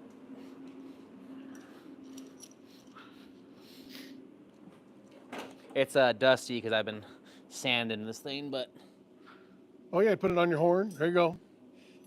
You it's can actually put it on your steering, your shifter, all that stuff. So, like I said, I've got these to support for my channel as we set up. So I'm in the middle of setting up our t-shirt, our hat sales, our bands. They're going to be online here pretty quick, but we're not quite ready. But I did get the bands, so I got those made and done. Going to be pretty interesting. Anything to say about it? They haven't said anything about the bands. Tino said my Chevy Malibu has a V6 in it. That's cool. And then they're talking about other stuff. Like, oh, he thought you were putting a voodoo necklace on with the bands. And then Garf asked when Tino's coming to Jamaica to come to visit. So I could do this, yeah. It's like Flavor Flav. Flavor Flav. And then Garf said nice car. So he's probably talking about the Buick, obviously not your cars. Right. And then so people have been on and off all night asking about the cars. The 56 Wagon is for sale. Only for sale because of a new project. Yep. So we're gonna put a Pontiac Safari in its place that I used to own, and we're gonna do a bunch of projects for the YouTube channel. So that one doesn't have a space. I don't have a lift, so it's kind of I've had it 10 years. It's done. It's got dual piston calipers with slotted rotors on bags, dual quad 350, turbo 400 with a Boss Hog converter in it. Great interior, original paint with the best patina around. I haven't seen better patina. And I don't think anybody can argue that. It's great. Great looking car. That's real patina. No, it's real patina. And it's not all rotted out. It doesn't have a bunch of rust all over it and stuff. And it does have a little spot in the door, but nothing that I've ever really considered even touching because it's all original. So, yeah, it kind of tells the story of it. It has little scratches, little dings in it, you know. Never been painted since 56. So somebody's going to get a great car with that. There's no ifs, ands, or buts about it. It's got the Coker tires on it, glides right down the freeway. Um, Stays under 3,000 RPMs because I have the 336s in the rear. Just a great car, a really good car. We are Kind of a from bummer. Idaho. Idaho. Garth Where in was Idaho? asking, we're north central Idaho. Yep. We're out of Cottonwood, Idaho. Where are they from? That was Garth Adventure from Jamaica. Oh, they asked where we're from. Yeah. Oh, I misheard you. I thought you said they were from Idaho. No. Yep. Middle of the state, Idaho, right where it kind of comes together. We're really close to the border of Oregon and Washington, right on the border. So. Any other? How far are y'all from Boise? We are about 3.5, 4 hours. 3.5 hours, a little over a couple hundred miles. Down 95, we're up 95 from Boise. We don't go to Boise much. We've been there. Got a couple friends that live there. Been to Caldwell, and I've been to Boise before, but just not very often. Spokane's more of a convenient. Yeah, Spokane's way more convenient. It's a straighter shot for us. We got dropped into the canyon. It gets really narrow. It gets real narrow and windy on the river down there. Yeah. Yeah, no, it's definitely a harder drive down into Boise than it is up Spokane. Yeah, we lived in Oregon too. Oregon's pretty cool. Tino said I went to jail for shooting ducks in Eugene. Oh, okay. I'm assuming maybe the Oregon Ducks. Yeah, exactly. Hopefully that's just a joke. He's not watching it from his cell right now. I'm surprised he got in trouble because he doesn't own a gun. So. Yeah. Or a pew-pew. Yeah, we've all had our run-ins with the law. How do you get a hold of you for more info on your 56 wagon? Shoot me probably the quickest way is just email me. Email you. What's your email? It's Jimmy, Jimmy, James, James, BBQ @yahoo.com. And I'll send you my phone number and all that stuff. I have plenty of videos. I have plenty of pictures on it. BBQ at Yahoo? Yeah. Ryder, my son here, he's on the live right now. He's going to actually put it as a comment on my YouTube, or my email. And then, what am I saying for? Yeah. Well, he's asking if you have OnlyFans. No. Yeah, exactly. He asked if you have OnlyFans? Of? No. No, we don't. No OnlyFans. No feet pics. I mean, I had the conversation earlier where I was talking to somebody. I would sell feet pics. It don't bother me. Oh, somebody want to take a picture of my feet? I got my Romeos on. I even have socks without holes in them. I got hiking socks on right now. So, yeah, back to the car. Absolutely get a hold of me. I can email you all the stuff, you can text message, whatever. It's also on Facebook.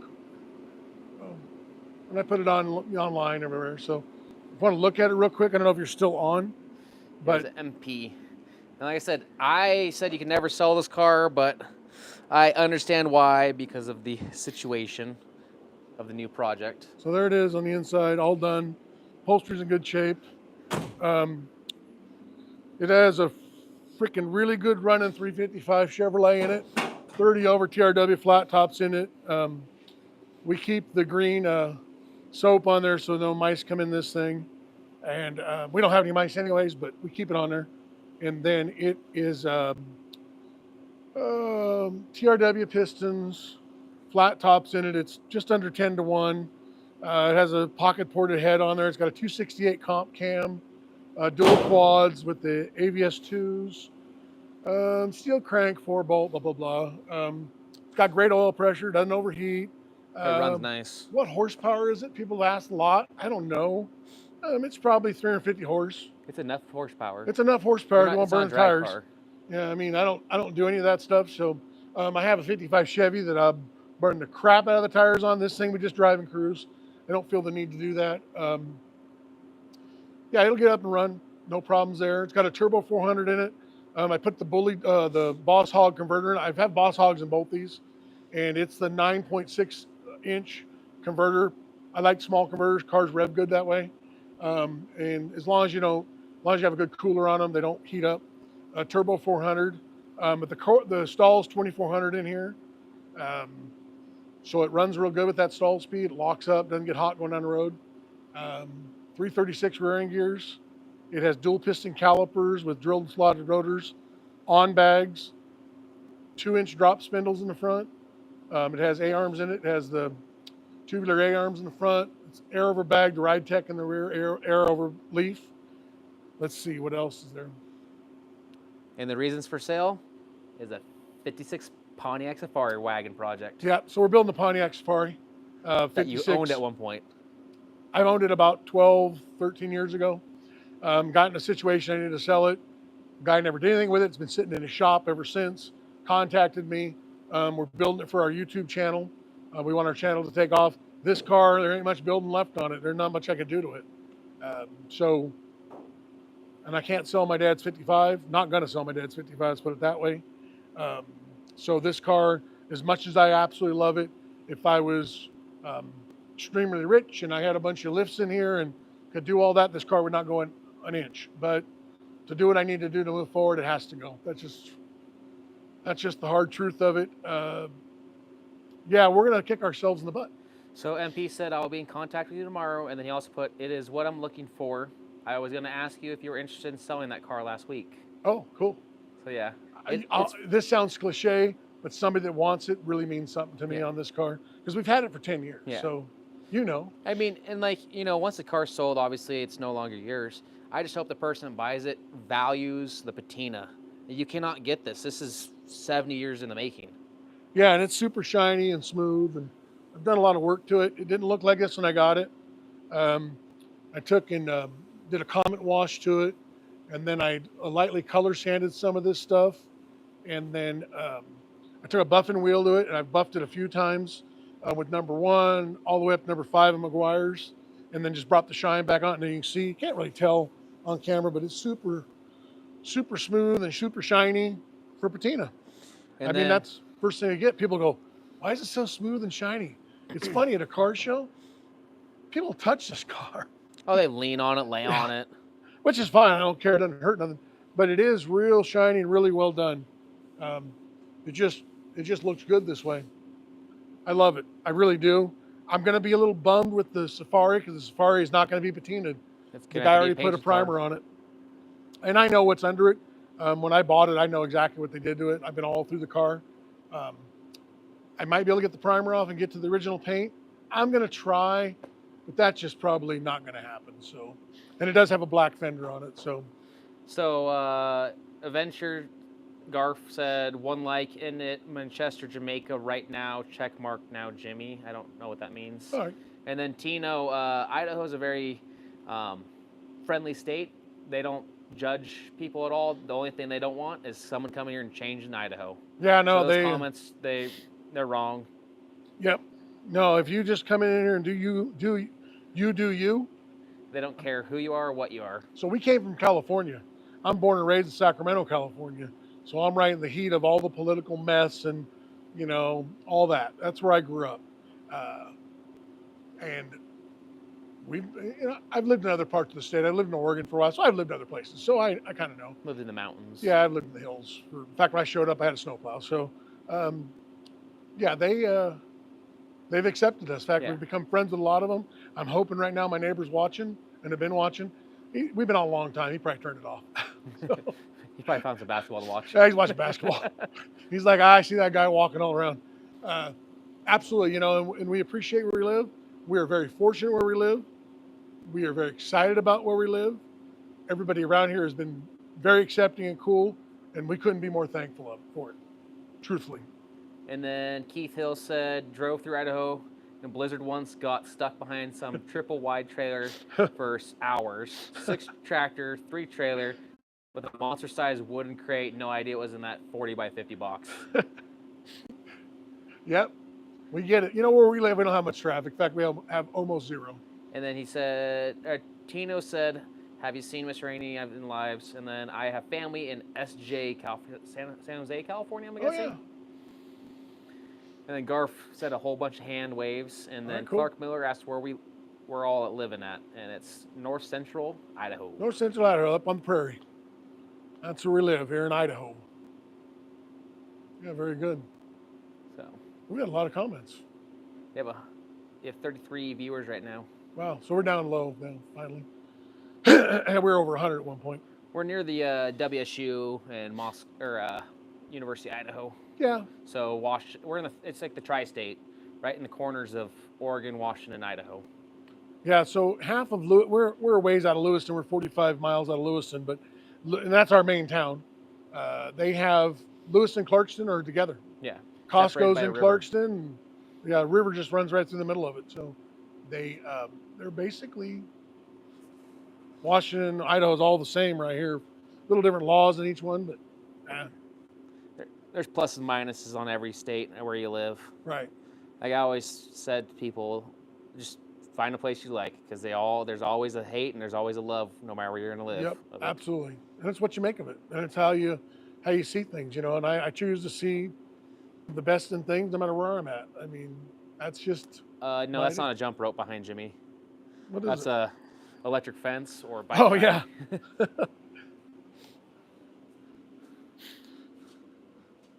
All right, so I'm gonna tell you a quick story.